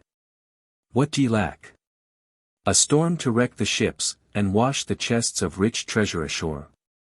I have more storms than the wind has, for I serve one who is stronger than the wind, and with a sieve and a pail of water I can send the great galleys to the bottom of the sea. But I have a price, pretty boy, I have a price. What d'ye lack? What d'ye lack? I know a flower that grows in the valley, none knows it but I. It has purple leaves, and a star in its heart, and its juice is as white as milk. Shouldst thou touch with this flower the hard lips of the queen, she would follow thee all over the world. Out of the bed of the king she would rise, and over the whole world she would follow thee. And it has a price, pretty boy, it has a price. What d'ye lack? What d'ye lack? I can pound a toad in a mortar, and make broth of it, and stir the broth with a dead man's hand. Sprinkle it on thine enemy while he sleeps, and he will turn into a black viper, and his own mother will slay him. With a wheel I can draw the moon from heaven, and in a crystal I can show thee death. What d'ye lack? What d'ye lack? Tell me thy desire, and I will give it thee, and thou shalt pay me a price, pretty boy, thou shalt pay me a price. My desire is but for a little thing, said the young fisherman, yet hath the priest been wroth with me, and driven me forth. It is but for a little thing, and the merchants have mocked at me, and denied me. Therefore am I come to thee, though men call thee evil, and whatever be thy price I shall pay it. What wouldst thou? Asked the witch, coming near to him. I would send my soul away from me, answered the young fisherman. The witch grew pale, and shuddered, and hid her face in her blue mantle. Pretty boy, she muttered, that is a terrible thing to do. He tossed his brown curls and laughed. My soul is not to me, he answered. I cannot see it. I may not touch it. I do not know it. What wilt thou give me if I tell thee? Asked the witch, looking down at him with her beautiful eyes. 5 pieces of gold, he said, and my nets, and the wattled house where I live, and the painted boat in which I sail. Only tell me how to get rid of my soul, and I will give thee all that I possess. She laughed mockingly at him, and struck him with the spray of hemlock. I can turn the autumn leaves into gold, she answered, and I can weave the pale moonbeams into silver if I will it. He whom I serve is richer than all the kings of this world, and has their dominions. What then shall I give thee, he cried, if thy price be neither gold nor silver? The witch stroked his hair with her thin white hand. Thou must dance with me, pretty boy, she murmured, and she smiled at him as she spoke. Not but that, cried the young fisherman in wonder, and he rose to his feet. Not but that, she answered, and she smiled at him again. Then at sunset in some secret place we shall dance together, he said, and after that we have danced thou shalt tell me the thing which I desire to know. She shook her head. When the moon is full, she muttered. Then she peered all round, and listened. A blue bird rose screaming from its nest and circled over the dunes, and 3 spotted birds rustled through the coarse grey grass and whistled to each other. There was no other sound save the sound of a wave fretting the smooth pebbles below. So she reached out her hand, and drew him near to her and put her dry lips close to his ear. Tonight thou must come to the top of the mountain, she whispered. It is a Sabbath, and he will be there. The young fisherman started and looked at her, and she showed her white teeth and laughed. Who is he of whom thou speakest? He asked. It matters not, she answered. Go thou tonight, and stand under the branches of the hornbeam, and wait for my coming. If a black dog run towards thee, strike it with a rod of willow, and it will go away. If an owl speak to thee, make it no answer. When the moon is full I shall be with thee, and we will dance together on the grass. But wilt thou swear to me to tell me how I may send my soul from me? He made question. She moved out into the sunlight, and through her red hair rippled the wind. By the hoofs of the goat I swear it, she made answer. Thou art the best of the witches, cried the young fisherman, and I will surely dance with thee tonight on the top of the mountain. I would indeed that thou hadst asked of me either gold or silver. But such as thy price is thou shalt have it, for it is but a little thing. And he doffed his cap to her, and bent his head low, and ran back to the town filled with a great joy. And the witch watched him as he went, and when he had passed from her sight she entered her cave, and having taken a mirror from a box of carved cedar wood, she set it up on a frame, and burned vervain on lighted charcoal before it. And peered through the coils of the smoke. And after a time she clenched her hands in anger. He should have been mine, she muttered, I am as fair as she is. And that evening, when the moon had risen, the young fisherman climbed up to the top of the mountain, and stood under the branches of the hornbeam. Like a targe of polished metal the round sea lay at his feet, and the shadows of the fishing boats moved in the little bay. A great owl, with yellow sulphurous eyes, called to him by his name, but he made it no answer. A black dog ran towards him and snarled. He struck it with a rod of willow, and it went away whining. At midnight the witches came flying through the air like bats. Phew! They cried, as they lit upon the ground, there is some one here we know not, and they sniffed about, and chattered to each other, and made signs. Last of all came the young witch, with her red hair streaming in the wind. She wore a dress of gold tissue embroidered with peacock's eyes, and a little cap of green velvet was on her head. "Where is he, where is he?" shrieked the witches when they saw her, but she only laughed, and ran to the hornbeam, and taking the fisherman by the hand she led him out into the moonlight and began to dance.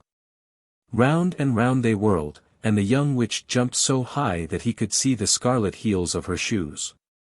Then right across the dancers came the sound of the galloping of a horse, but no horse was to be seen, and he felt afraid. "Faster!" cried the witch, and she threw her arms about his neck, and her breath was hot upon his face. "Faster, faster!" she cried, and the earth seemed to spin beneath his feet, and his brain grew troubled, and a great terror fell on him, as of some evil thing that was watching him.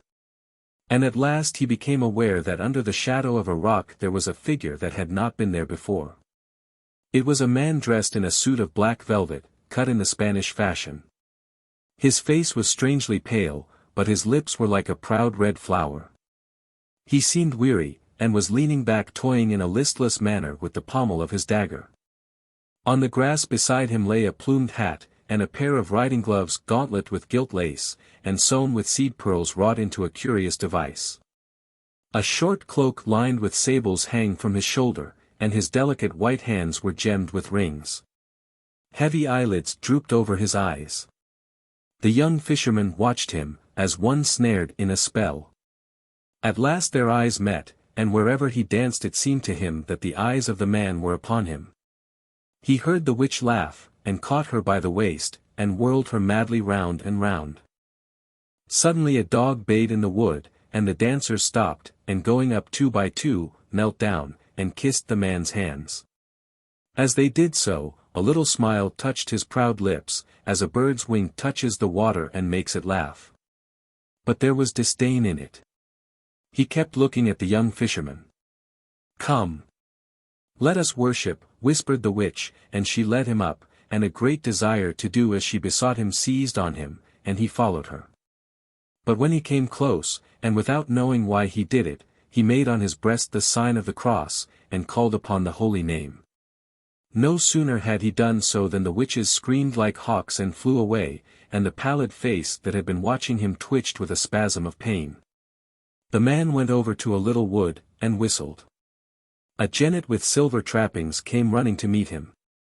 As he leapt upon the saddle he turned round, and looked at the young fisherman sadly. And the witch with the red hair tried to fly away also, but the fisherman caught her by her wrists, and held her fast. "Loose me," she cried, "and let me go. For thou hast named what should not be named, and shown the sign that may not be looked at." "Nay," he answered, "but I will not let thee go till thou hast told me the secret." "What secret?"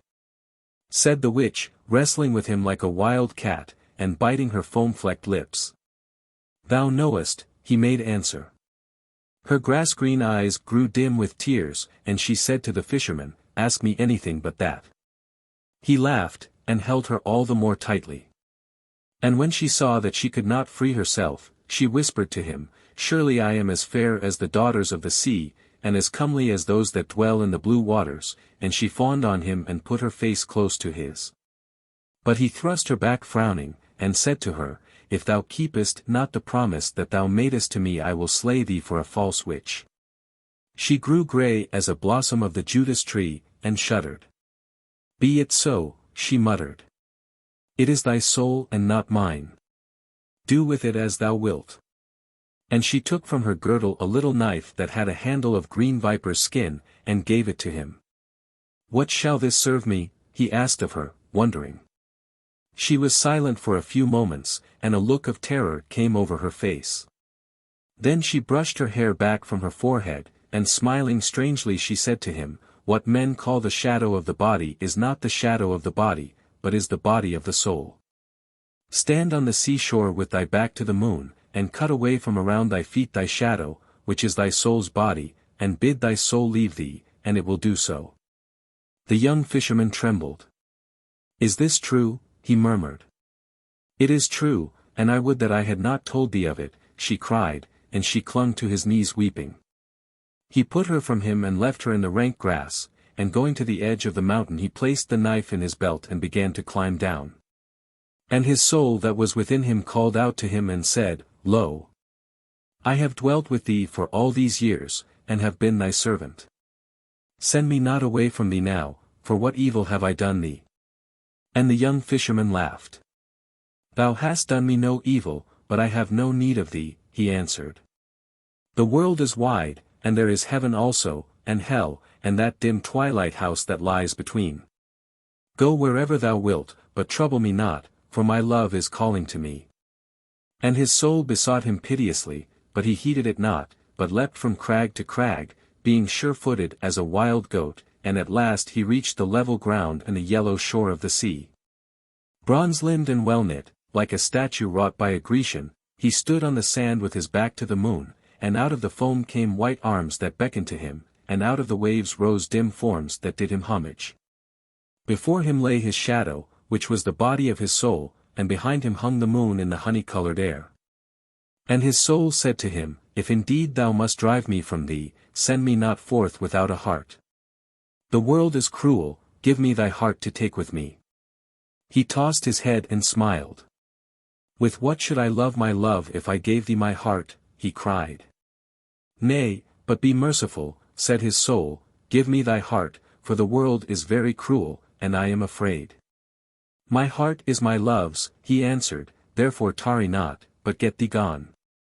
"Should I not love also?" asked his soul.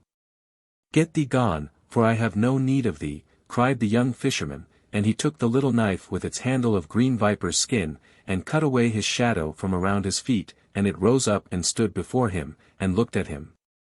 And it was even as himself. He crept back, and thrust the knife into his belt, and a feeling of awe came over him. "Get thee gone," he murmured, "and let me see thy face no more." "Nay, but we must meet again," said the soul. Its voice was low and flute-like, and its lips hardly moved while it spake.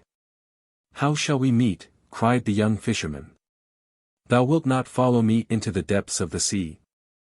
Once every year I will come to this place, and call to thee," said the soul.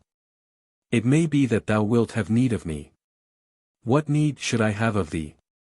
cried the young fisherman, "but be it as thou wilt," and he plunged into the waters and the tritons blew their horns and the little mermaid rose up to meet him, and put her arms around his neck and kissed him on the mouth.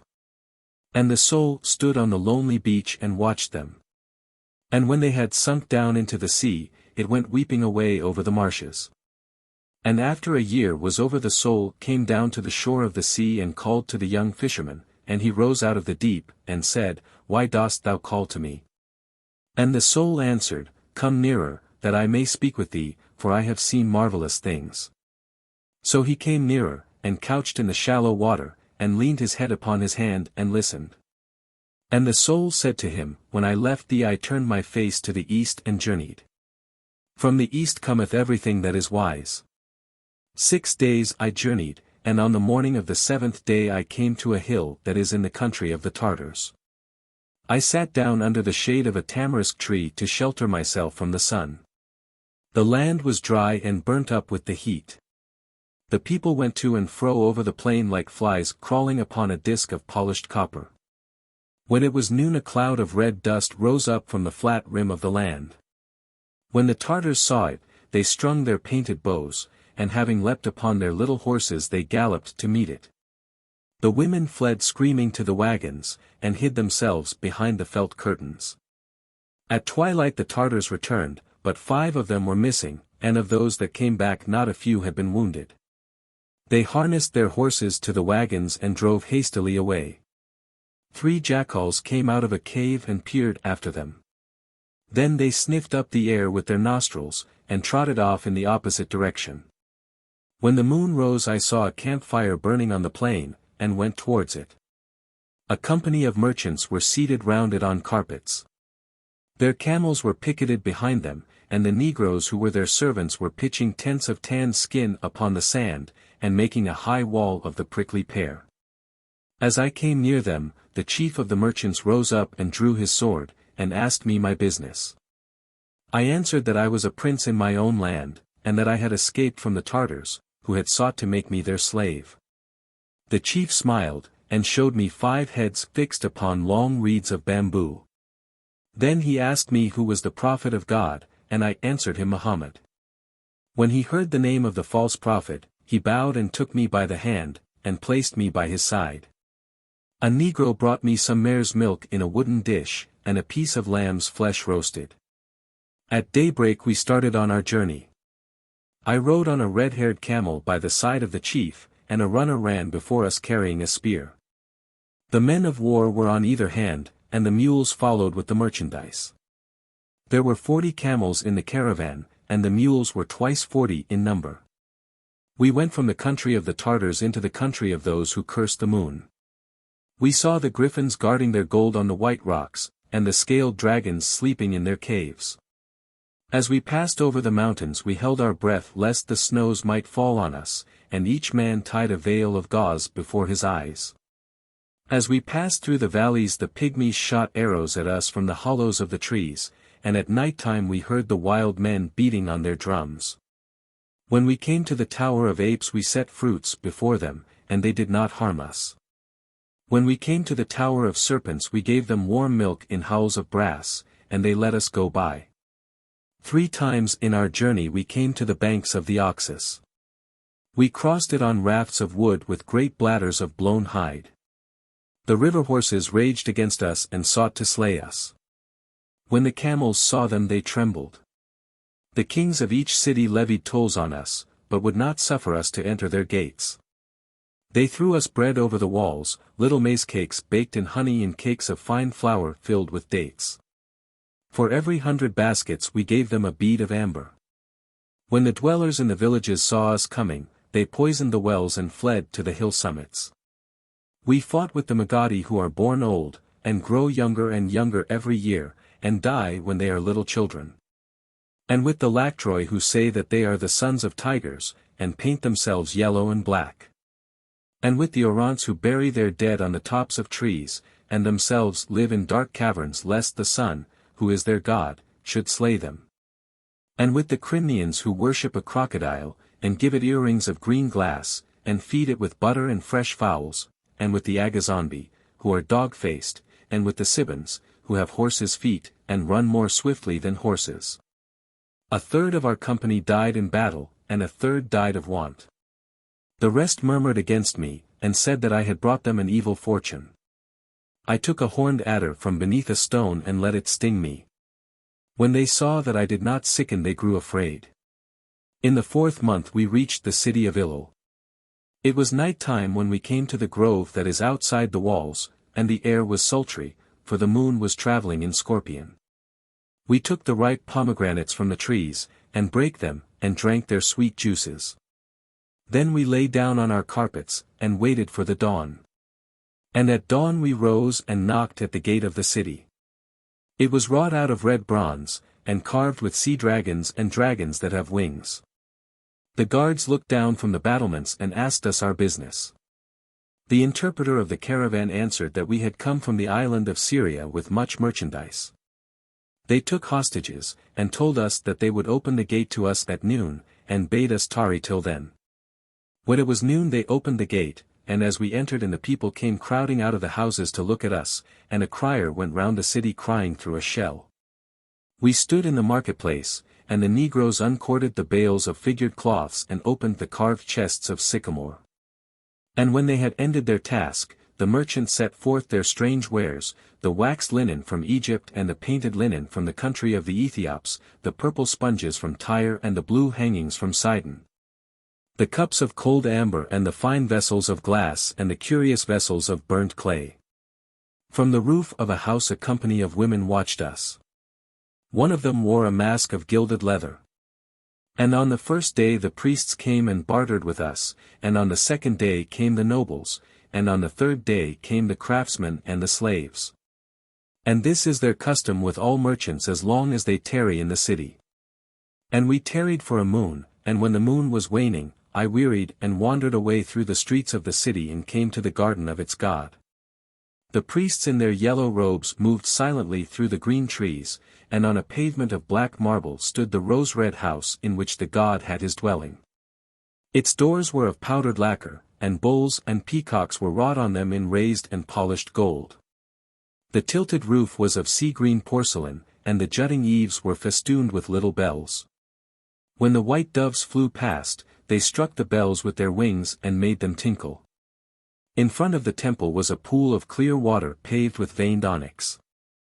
I lay down beside it, and with my pale fingers I touched the broad leaves. One of the priests came towards me and stood behind me. He had sandals on his feet, one of soft serpent skin and the other of bird's plumage. On his head was a mitre of black felt decorated with silver crescents. 7 yellows were woven into his robe, and his frizzed hair was stained with antimony. After a little while he spake to me, and asked me my desire. I told him that my desire was to see the god. The god is hunting, said the priest, looking strangely at me with his small slanting eyes. Tell me in what forest, and I will ride with him, I answered. He combed out the soft fringes of his tunic with his long pointed nails. The god is asleep, he murmured. Tell me on what couch, and I will watch by him, I answered. The god is at the feast, he cried. If the wine be sweet I will drink it with him, and if it be bitter I will drink it with him also, was my answer. He bowed his head in wonder, and, taking me by the hand, he raised me up, and led me into the temple. And in the first chamber I saw an idol seated on a throne of jasper bordered with great orient pearls. It was carved out of ebony, and in stature was of the stature of a man. On its forehead was a ruby, and thick oil dripped from its hair onto its thighs. Its feet were red with the blood of a newly slain kid, and its loins girt with a copper belt that was studded with 7 beryls. And I said to the priest, Is this the god? And he answered me, This is the god. Show me the god, I cried, or I will surely slay thee. And I touched his hand, and it became withered. And the priest besought me, saying, Let my lord heal his servant, and I will show him the god. So I breathed with my breath upon his hand, and it became whole again, and he trembled and led me into the second chamber, and I saw an idol standing on a lotus of jade hung with great emeralds. It was carved out of ivory, and in stature was twice the stature of a man. On its forehead was a chrysolite, and its breasts were smeared with myrrh and cinnamon. In one hand it held a crooked scepter of jade, and in the other a round crystal. It wore buskins of brass, and its thick neck was circled with a circle of selenites. And I said to the priest, Is this the god? And he answered me, This is the god. Show me the god, I cried, or I will surely slay thee. And I touched his eyes, and they became blind. And the priest besought me, saying, Let my lord heal his servant, and I will show him the god. So I breathed with my breath upon his eyes, and the sight came back to them, and he trembled again, and led me into the third chamber, and lo! There was no idol in it, nor image of any kind, but only a mirror of round metal set on an altar of stone. And I said to the priest, Where is the god? And he answered me, There is no god but this mirror that thou sayest, for this is the mirror of wisdom. And it reflecteth all things that are in heaven and on earth, save only the face of him who looketh into it. This it reflecteth not, so that he who looketh into it may be wise. Many other mirrors are there, but they are mirrors of opinion. This only is the mirror of wisdom. And they who possess this mirror know everything, nor is there anything hidden from them. And they who possess it not have not wisdom. Therefore is it the god, and we worship it. And I looked into the mirror, and it was even as he had said to me. And I did a strange thing, but what I did matters not, for in a valley that is but a day's journey from this place have I hidden the mirror of wisdom. Do but suffer me to enter into thee again and be thy servant, and thou shalt be wiser than all the wise men, and wisdom shall be thine. Suffer me to enter into thee, and none will be as wise as thou. But the young fisherman laughed. Love is better than wisdom, he cried, and the little mermaid loves me. Nay, but there is nothing better than wisdom, said the soul. Love is better, answered the young fisherman, and he plunged into the deep, and the soul went weeping away over the marshes. And after the 2nd year was over, the soul came down to the shore of the sea, and called to the young fisherman, and he rose out of the deep and said, Why dost thou call to me? And the soul answered, Come nearer, that I may speak with thee, for I have seen marvelous things. So he came nearer, and couched in the shallow water, and leaned his head upon his hand and listened. And the soul said to him, When I left thee, I turned my face to the south and journeyed. From the south cometh everything that is precious. 6 days I journeyed along the highways that lead to the city of Ashtar, along the dusty red-dyed highways by which the pilgrims are wont to go did I journey, and on the morning of the 7th day I lifted up my eyes, and lo! The city lay at my feet, for it is in a valley. There are 9 gates to this city, and in front of each gate stands a bronze horse that neighs when the Bedouins come down from the mountains. The walls are cased with copper, and the watchtowers on the walls are roofed with brass. In every tower stands an archer with a bow in his hand. At sunrise he strikes with an arrow on a gong, and at sunset he blows through a horn of horn. When I sought to enter, the guards stopped me and asked of me who I was. I made answer that I was a dervish and on my way to the city of Mecca, where there was a green veil on which the Quran was embroidered in silver letters by the hands of the angels. They were filled with wonder, and entreated me to pass in. Inside it is even as a bazaar. Surely thou shouldst have been with me. Across the narrow streets the gay lanterns of paper flutter like large butterflies. When the wind blows over the roofs they rise and fall as painted bubbles do. In front of their booths sit the merchants on silken carpets. They have straight black beards, and their turbans are covered with golden sequins, and long strings of amber and carved peach stones glide through their cool fingers. Some of them sell galbanum and nard, and curious perfumes from the islands of the Indian Sea, and the thick oil of red roses, and myrrh and little nail-shaped cloves. When one stops to speak to them, they throw pinches of frankincense upon a charcoal brazier and make the air sweet. I saw a Syrian who held in his hands a thin rod like a reed. Grey threads of smoke came from it, and its odor as it burned was as the odor of the pink almond in spring. Others sell silver bracelets embossed all over with creamy blue turquoise stones, and anklets of brass wire fringed with little pearls, and tiger's claws set in gold, and the claws of that gilt cat, the leopard, set in gold also. And earrings of pierced emerald, and finger rings of hollowed jade. From the tea-houses comes the sound of the guitar, and the opium smokers with their white smiling faces look out at the passers-by. Of a truth thou shouldst have been with me. The wine-sellers elbow their way through the crowd with great black skins on their shoulders. Most of them sell the wine of Skyraz, which is as sweet as honey. They serve it in little metal cups and strew rose leaves upon it. In the marketplace stand the fruit sellers, who sell all kinds of fruit, ripe figs, with their bruised purple flesh, melons, smelling of musk and yellow as topazes, citrons and rose apples and clusters of white grapes, round red gold oranges. And oval lemons of green gold. Once I saw an elephant go by. Its trunk was painted with vermilion and turmeric, and over its ears it had a net of crimson silk cord. It stopped opposite one of the booths and began eating the oranges, and the man only laughed. Thou canst not think how strange a people they are. When they are glad they go to the bird sellers and buy of them a caged bird, and set it free that their joy may be greater, and when they are sad they scourge themselves with thorns that their sorrow may not grow less. One evening I met some Negroes carrying a heavy palanquin through the bazaar. It was made of gilded bamboo, and the poles were of vermilion lacquer studded with brass peacocks. Across the windows hung thin curtains of muslin embroidered with beetles' wings and with tiny seed pearls, and as it passed by a pale-faced Circassian looked out and smiled at me. I followed behind, and the negroes hurried their steps and scowled. But I did not care. I felt a great curiosity come over me. At last they stopped at a square white house. There were no windows to it, only a little door like the door of a tomb. They set down the palanquin and knocked 3 times with a copper hammer. An Armenian in a caftan of green leather peered through the wicket, and when he saw them he opened, and spread a carpet on the ground, and the woman stepped out. As she went in, she turned round and smiled at me again. I had never seen anyone so pale. When the moon rose I returned to the same place and sought for the house, but it was no longer there. When I saw that, I knew who the woman was, and wherefore she had smiled at me. Certainly thou shouldst have been with me. On the feast of the new moon the young emperor came forth from his palace and went into the mosque to pray.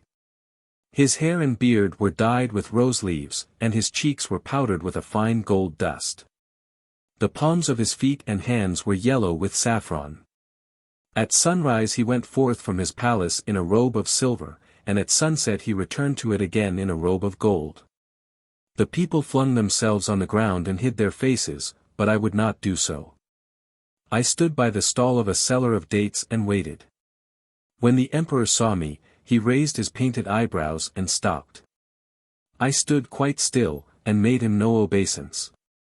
The people marveled at my boldness, and counseled me to flee from the city. I paid no heed to them, but went and sat with the sellers of strange gods, who by reason of their craft are abominated. When I told them what I had done, each of them gave me a god and prayed me to leave them.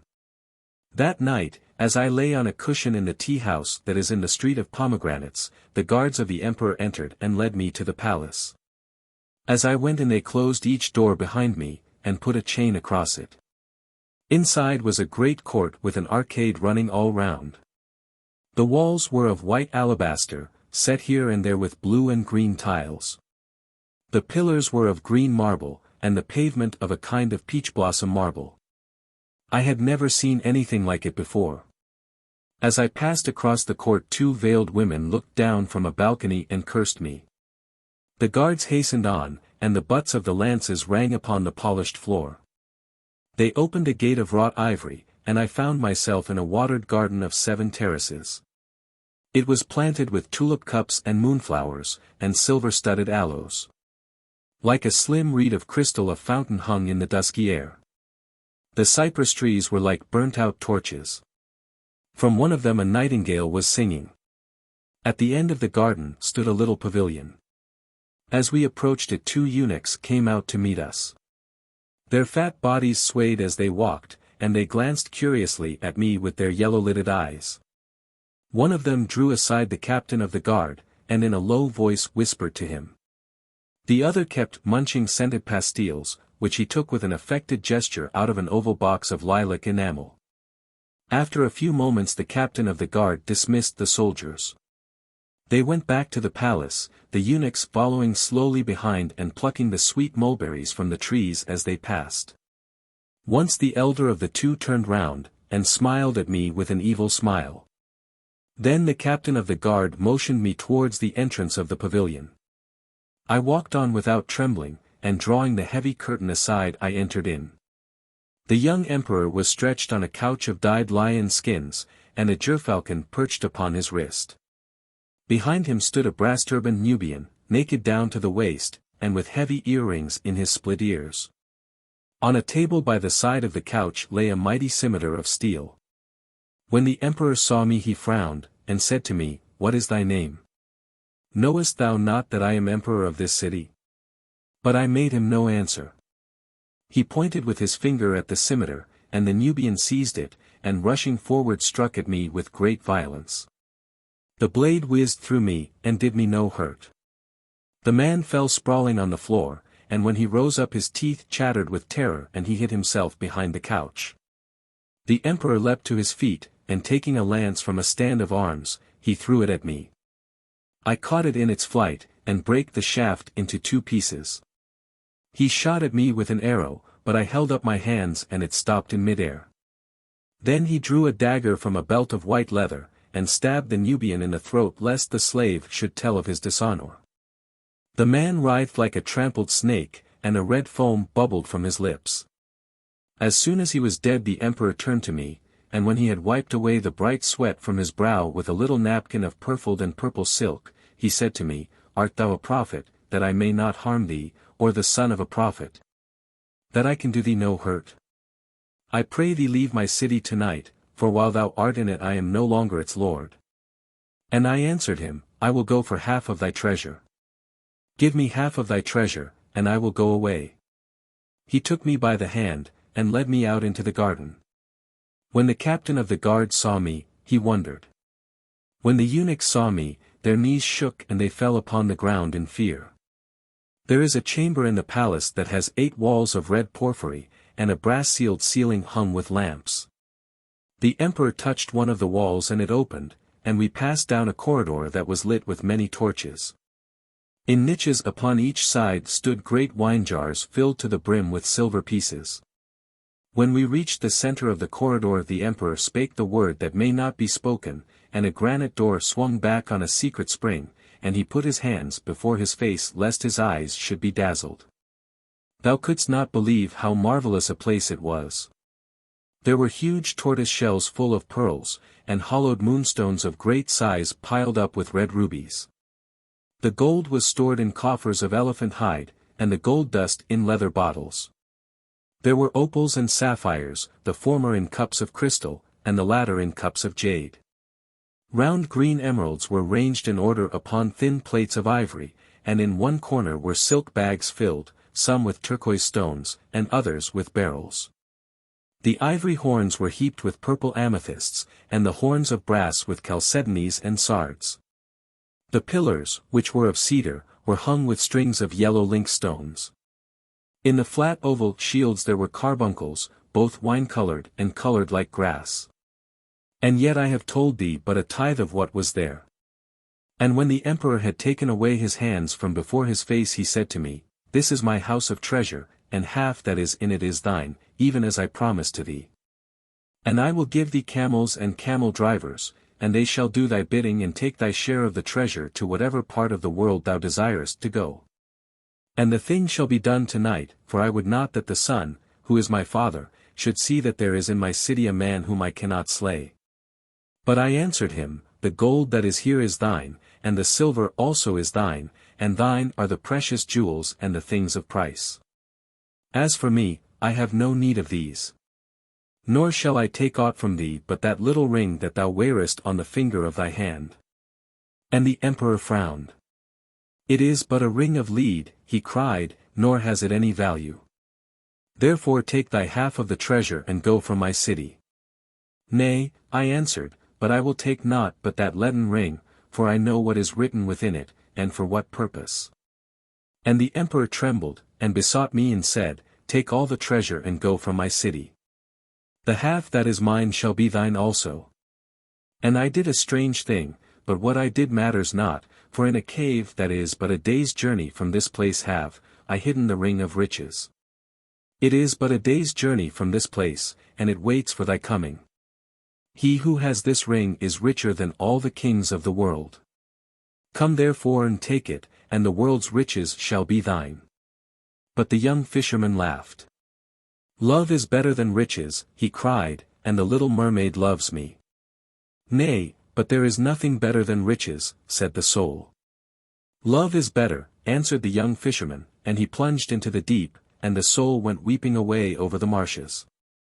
And after the 3rd year was over, the soul came down to the shore of the sea, and called to the young fisherman, and he rose out of the deep and said, "Why dost thou call to me?"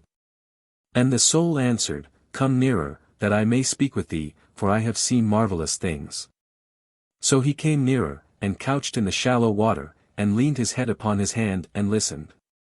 And the soul said to him, "In a city that I know of there is an inn that standeth by a river.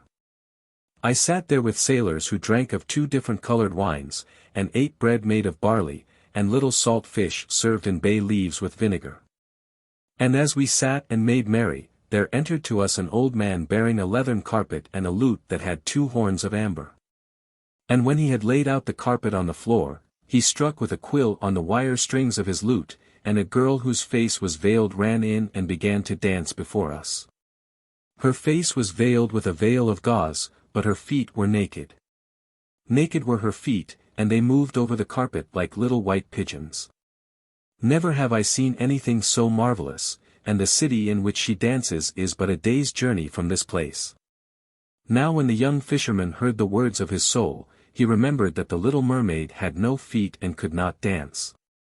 And a great desire came over him, and he said to himself, "It is but a day's journey, and I can return to my love," and he laughed, and stood up in the shallow water, and strode towards the shore.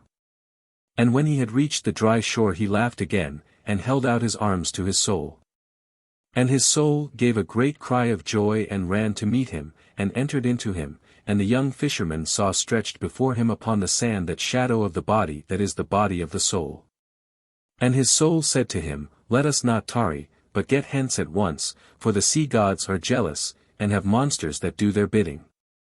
So they made haste, and all that night they journeyed beneath the moon, and all the next day they journeyed beneath the sun, and on the evening of the day they came to a city. And the young fisherman said to his soul, "Is this the city in which she dances of whom thou didst speak to me?" And his soul answered him, "It is not this city, but another. Nevertheless let us enter in." So they entered in and passed through the streets, and as they passed through the street of the jewelers the young fisherman saw a fair silver cup set forth in a booth. And his soul said to him, "Take that silver cup and hide it." So he took the cup and hid it in the fold of his tunic, and they went hurriedly out of the city. And after that they had gone a league from the city, the young fisherman frowned, and flung the cup away, and said to his soul, "Why didst thou tell me to take this cup and hide it, for it was an evil thing to do?" But his soul answered him, "Be at peace, be at peace." And on the evening of the second day they came to a city, and the young fisherman said to his soul, "Is this the city in which she dances of whom thou didst speak to me?" And his soul answered him, "It is not this city, but another. Nevertheless let us enter in." So they entered in and passed through the streets, and as they passed through the street of the sellers of sandals, the young fisherman saw a child standing by a jar of water. And his soul said to him, "Smite that child." So he smote the child till it wept, and when he had done this they went hurriedly out of the city. And after that they had gone a league from the city the young fisherman grew wroth, and said to his soul, "Why didst thou tell me to smite the child, for it was an evil thing to do?" But his soul answered him, "Be at peace, be at peace." And on the evening of the third day they came to a city, and the young fisherman said to his soul, "Is this the city in which she dances of whom thou didst speak to me?" And his soul answered him, "It may be that it is in this city, therefore let us enter in." So they entered in and passed through the streets, but nowhere could the young fisherman find the river or the inn that stood by its side. And the people of the city looked curiously at him, and he grew afraid and said to his soul, "Let us go hence, for she who dances with white feet is not here." But his soul answered, "Nay, but let us tarry, for the night is dark and there will be robbers on the way." So he sat him down in the marketplace and rested, and after a time there went by a hooded merchant who had a cloak of cloth of Tartary, and bare a lantern of pierced horn at the end of a jointed reed. And the merchant said to him, "Why dost thou sit in the marketplace, seeing that the booths are closed and the bales corded?" And the young fisherman answered him, "I can find no inn in this city, nor have I any kinsman who might give me shelter." "Are we not all kinsmen?" said the merchant. "And did not one God make us? Therefore come with me, for I have a guest chamber." So the young fisherman rose up and followed the merchant to his house. And when he had passed through a garden of pomegranates and entered into the house, the merchant brought him rosewater in a copper dish that he might wash his hands, and ripe melons that he might quench his thirst. And set a bowl of rice and a piece of roasted kid before him. And after that he had finished, the merchant led him to the guest chamber, and bade him sleep and be at rest. And the young fisherman gave him thanks, and kissed the ring that was on his hand, and flung himself down on the carpets of dyed goat's hair. And when he had covered himself with a covering of black lamb's wool he fell asleep. And 3 hours before dawn, and while it was still night, his soul waked him and said to him, Rise up and go to the room of the merchant, even to the room in which he sleepeth, and slay him, and take from him his gold, for we have need of it. And the young fisherman rose up and crept towards the room of the merchant, and over the feet of the merchant there was lying a curved sword, and the tray by the side of the merchant held 9 purses of gold. And he reached out his hand and touched the sword, and when he touched it the merchant started and awoke, and leaping up seized himself the sword and cried to the young fisherman, Dost thou return evil for good? And pay with the shedding of blood for the kindness that I have shown thee?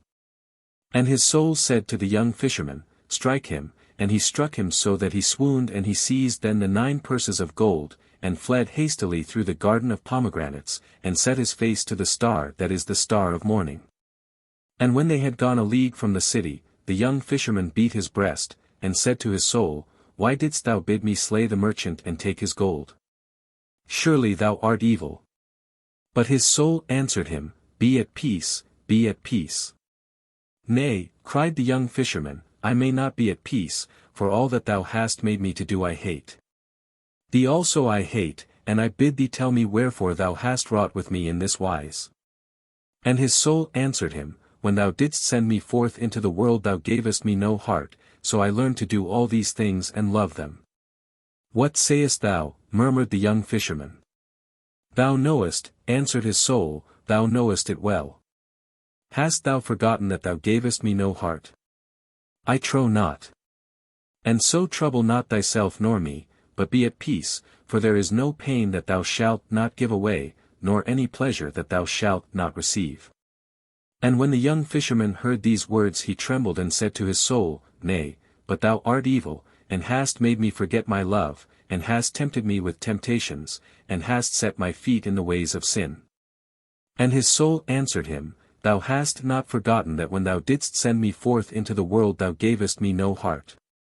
Come, let us go to another city, and make merry, for we have 9 purses of gold. But the young fisherman took the 9 purses of gold, and flung them down, and trampled on them. Nay, he cried, but I will have naught to do with thee, nor will I journey with thee anywhere, but even as I sent thee away before, so will I send thee away now, for thou hast wrought me no good. And he turned his back to the moon, and with the little knife that had the handle of green viper's skin he strove to cut from his feet that shadow of the body which is the body of the soul. Yet his soul stirred not from him, nor paid heed to his command, but said to him, The spell that the witch told thee avails thee no more, for I may not leave thee, nor mayest thou drive me forth. Once in his life may a man send his soul away, but he who receiveth back his soul must keep it with him for ever, and this is his punishment and his reward. And the young fisherman grew pale and clenched his hands and cried, She was a false witch in that she told me not that. Nay, answered his soul, but she was true to him she worships, and whose servant she will be ever. And when the young fisherman knew that he could no longer get rid of his soul, and that it was an evil soul and would abide with him always, he fell upon the ground weeping bitterly. And when it was day the young fisherman rose up and said to his soul, I will bind my hands that I may not do thy bidding, and close my lips that I may not speak thy words, and I will return to the place where she whom I love has her dwelling. Even to the sea will I return, and to the little bay where she is wont to sing, and I will call to her and tell her the evil I have done and the evil thou hast wrought on me. And his soul tempted him and said, Who is thy love, that thou shouldst return to her? The world has many fairer than she is. There are the dancing girls of Samaris who dance in the manner of all kinds of birds and beasts. Their feet are painted with henna, and in their hands they have little copper bells. They laugh while they dance, and their laughter is as clear as the laughter of water. Come with me and I will show them to thee. For what is this trouble of thine about the things of sin? Is that which is pleasant to eat not made for the eater? Is there poison in that which is sweet to drink? Trouble not thyself, but come with me to another city. There is a little city hard by in which there is a garden of tulip trees. And there dwell in this comely garden white peacocks and peacocks that have blue breasts. Their tails when they spread them to the sun are like discs of ivory and like gilt discs. And she who feeds them dances for their pleasure, and sometimes she dances on her hands and at other times she dances with her feet. Her eyes are colored with stibium, and her nostrils are shaped like the wings of a swallow. From a hook in one of her nostrils hangs a flower that is carved out of a pearl. She laughs while she dances, and the silver rings that are about her ankles tinkle like bells of silver. And so trouble not thyself any more, but come with me to this city. But the young fisherman answered not his soul, but closed his lips with the seal of silence and with a tight cord bound his hands, and journeyed back to the place from which he had come, even to the little bay where his love had been wont to sing. And ever did his soul tempt him by the way, but he made it no answer, nor would he do any of the wickedness that it sought to make him to do, so great was the power of the love that was within him. And when he had reached the shore of the sea, he loosed the cord from his hands, and took the seal of silence from his lips, and called to the little mermaid. But she came not to his call, though he called to her all day long and besought her. And his soul mocked him and said, Surely thou hast but little joy out of thy love. Thou art as one who in time of death pours water into a broken vessel. Thou givest away what thou hast, and naught is given to thee in return. It were better for thee to come with me, for I know where the valley of pleasure lies, and what things are wrought there. But the young fisherman answered not his soul, but in a cleft of the rock he built himself a house of wattles, and abode there for the space of a year. And every morning he called to the mermaid, and every noon he called to her again, and at night time he spake her name. Yet never did she rise out of the sea to meet him, nor in any place of the sea could he find her, though he sought for her in the caves and in the green water, in the pools of the tide and in the wells that are at the bottom of the deep. And ever did his soul tempt him with evil, and whisper of terrible things. Yet did it not prevail against him, so great was the power of his love. And after the year was over, the soul thought within himself, I have tempted my master with evil, and his love is stronger than I am. I will tempt him now with good, and it may be that he will come with me. So he spake to the young fisherman and said, I have told thee of the joy of the world, and thou hast turned a deaf ear to me. Suffer me now to tell thee of the world's pain, and it may be that thou wilt hearken.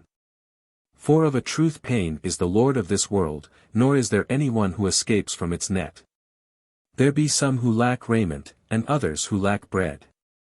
There be widows who sit in purple, and widows who sit in rags. To and fro over the fens go the lepers, and they are cruel to each other. The beggars go up and down on the highways, and their wallets are empty. Through the streets of the cities walks famine, and the plague sits at their gates. Come, let us go forth and mend these things, and make them not to be. Wherefore shouldst thou tarry here calling to thy love, seeing she comes not to thy call? And what is love, that thou shouldst set this high store upon it? But the young fisherman answered it not, so great was the power of his love. And every morning he called to the mermaid, and every noon he called to her again, and at night time he spake her name. Yet never did she rise out of the sea to meet him, nor in any place of the sea could he find her, though he sought for her in the rivers of the sea, and in the valleys that are under the waves, in the sea that the night makes purple, and in the sea that the dawn leaves grey. And after the second year was over, the soul said to the young fisherman at night time, and as he sat in the wattled house alone, Lo! Now I have tempted thee with evil, and I have tempted thee with good, and thy love is stronger than I am. Wherefore will I tempt thee no longer, but I pray thee to suffer me to enter thy heart, that I may be one with thee even as before. Surely thou mayest enter, said the young fisherman, for in the days when with no heart thou didst go through the world thou must have much suffered. Alas! Cried his soul, I can find no place of entrance, so compassed about with love is this heart of thine. Yet I would that I could help thee, said the young fisherman. And as he spake there came a great cry of mourning from the sea, even the cry that men hear when one of the sea folk is dead. And the young fisherman leapt up, and left his wattled house, and ran down to the shore. And the black waves came hurrying to the shore, bearing with them a burden that was whiter than silver. White as the surf it was, and like a flower it tossed on the waves. And the surf took it from the waves, and the foam took it from the surf, and the shore received it, and lying at his feet the young fisherman saw the body of the little mermaid. Dead at his feet it was lying. Weeping as one smitten with pain, he flung himself down beside it, and he kissed the cold red of the mouth, and toyed with the wet amber of the hair. He flung himself down beside it on the sand, weeping as one trembling with joy, and in his brown arms he held it to his breast. Cold were the lips, yet he kissed them. Salt was the honey of the hair, yet he tasted it with a bitter joy. He kissed the closed eyelids, and the wild spray that lay upon their cups was less salt than his tears. And to the dead thing he made confession. Into the shells of its ears he poured the harsh wine of his tale.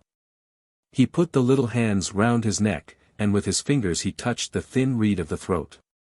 Bitter, bitter was his joy, and full of strange gladness was his pain. The black sea came nearer, and the white foam moaned like a leper. With white claws of foam the sea crab bled at the shore. From the palace of the Sea King came the cry of morning again, and far out upon the sea the great tritons blew hoarsely upon their horns. Flee away, said his soul, for ever doth the sea come nigher, and if thou tarriest it will slay thee. Flee away, for I am afraid, seeing that thy heart is closed against me by reason of the greatness of thy love. Flee away to a place of safety. Surely thou wilt not send me without a heart into another world. But the young fisherman listened not to his soul, but called on the little mermaid and said, Love is better than wisdom, and more precious than riches, and fairer than the feet of the daughters of men. The fires cannot destroy it, nor can the waters quench it. I called on thee at dawn, and thou didst not come to my call. The moon heard thy name, yet hadst thou no heed of me. For evilly had I left thee, and to my own hurt had I wandered away. Yet ever did thy love abide with me, and ever was it strong, nor did aught prevail against it, though I have looked upon evil and looked upon good. And now that thou art dead, surely I will die with thee also. And his soul besought him to depart, but he would not, so great was his love. And the sea came nearer, and sought to cover him with its waves, and when he knew that the end was at hand he kissed with mad lips the cold lips of the mermaid, and the heart that was within him brake. And as through the fullness of his love his heart did break, the soul found an entrance and entered in, and was one with him even as before. And the sea covered the young fisherman with its waves. And in the morning the priest went forth to bless the sea, for it had been troubled. And with him went the monks and the musicians, and the candle-bearers, and the swingers of censers, and a great company. And when the priest reached the shore he saw the young fisherman lying drowned in the surf, and clasped in his arms was the body of the little mermaid. And he drew back frowning, and having made the sign of the cross, he cried aloud and said, I will not bless the sea nor anything that is in it. Accursed be the sea folk, and accursed be all they who traffic with them. And as for him who for love's sake forsook God, and so lieth here with his leman slain by God's judgment, take up his body in the body of his leman, and bury them in the corner of the field of the fullers, and set no mark above them. Nor sign of any kind, that none may know the place of their resting. For accursed were they in their lives, and accursed shall they be in their deaths also. And the people did as he commanded them, and in the corner of the field of the fullers, where no sweet herbs grew, they dug a deep pit, and laid the dead things within it. And when the 3rd year was over, and on a day that was a holy day, the priest went up to the chapel, that he might show to the people the wounds of the Lord, and speak to them about the wrath of God. And when he had robed himself with his robes, and entered in and bowed himself before the altar, he saw that the altar was covered with strange flowers that never had been seen before. Strange were they to look at, and of curious beauty, and their beauty troubled him, and their odor was sweet in his nostrils. And he felt glad, and understood not why he was glad. And after that he had opened the tabernacle, and incensed the monstrance that was in it, and shown the fair wafer to the people, and hid it again behind the veil of veils, he began to speak to the people, desiring to speak to them of the wrath of God. But the beauty of the white flowers troubled him, and their odor was sweet in his nostrils, and there came another word into his lips, and he spake not of the wrath of God, but of the God whose name is love. And why he so spake, he knew not. And when he had finished his word the people wept, and the priest went back to the sacristy, and his eyes were full of tears. And the deacons came in and began to unrobe him, and took from him the alb and the girdle, the maniple and the stole. And he stood as one in a dream. And after that they had unrobed him, he looked at them and said, What are the flowers that stand on the altar, and whence do they come? And they answered him, What flowers they are we cannot tell, but they come from the corner of the fuller's field. And the priest trembled, and returned to his own house and prayed. And in the morning, while it was still dawn, he went forth with the monks and the musicians, and the candle-bearers and the swingers of censers, and a great company, and came to the shore of the sea, and blessed the sea, and all the wild things that are in it. The fawns also he blessed, and the little things that dance in the woodland, and the bright-eyed things that peer through the leaves. All the things in God's world he blessed, and the people were filled with joy and wonder. Yet never again in the corner of the fuller's field grew flowers of any kind, but the field remained barren even as before. Nor came the sea folk into the bay as they had been wont to do, for they went to another part of the sea. The Star Child. To Miss Margot Tennant, Mrs. Asquith. Once upon a time two poor woodcutters were making their way home through a great pine forest. It was winter, and a night of bitter cold. The snow lay thick upon the ground, and upon the branches of the trees, the frost kept snapping the little twigs on either side of them, as they passed, and when they came to the mountain torrent she was hanging motionless in air. For the Ice King had kissed her. So cold was it that even the animals and the birds did not know what to make of it. Ugh, snarled the wolf, as he limped through the brushwood with his tail between his legs, this is perfectly monstrous weather. Why doesn't the government look to it? Wheat! Wheat! Wheat, twittered the green linnets, the old earth is dead and they have laid her out in her white shroud. The earth is going to be married, and this is her bridal dress, whispered the turtle doves to each other. Their little pink feet were quite frostbitten, but they felt that it was their duty to take a romantic view of the situation. Nonsense! Growled the wolf. I tell you that it is all the fault of the government, and if you don't believe me I shall eat you. The wolf had a thoroughly practical mind, and was never at a loss for a good argument. Well, for my own part, said the woodpecker, who was a born philosopher, I don't care an atomic theory for explanations. If a thing is so, it is so, and at present it is terribly cold. Terribly cold it certainly was. The little squirrels, who lived inside the tall fir tree, kept rubbing each other's noses to keep themselves warm, and the rabbits curled themselves up in their holes, and did not venture even to look out of doors. The only people who seemed to enjoy it were the great horned owls. Their feathers were quite stiff with rime, but they did not mind, and they rolled their large yellow eyes, and called out to each other across the forest, "Tu-wit! Tu-hoo! Tu-wit! Tu-hoo! What delightful weather we are having!" On and on went the two woodcutters, blowing lustily upon their fingers, and stamping with their huge iron-shod boots upon the caked snow. Once they sank into a deep drift, and came out as white as millers are, when the stones are grinding. And once they slipped on the hard smooth ice where the marsh water was frozen, and their faggots fell out of their bundles, and they had to pick them up and bind them together again. And once they thought that they had lost their way, and a great terror seized on them, for they knew that the snow is cruel to those who sleep in her arms.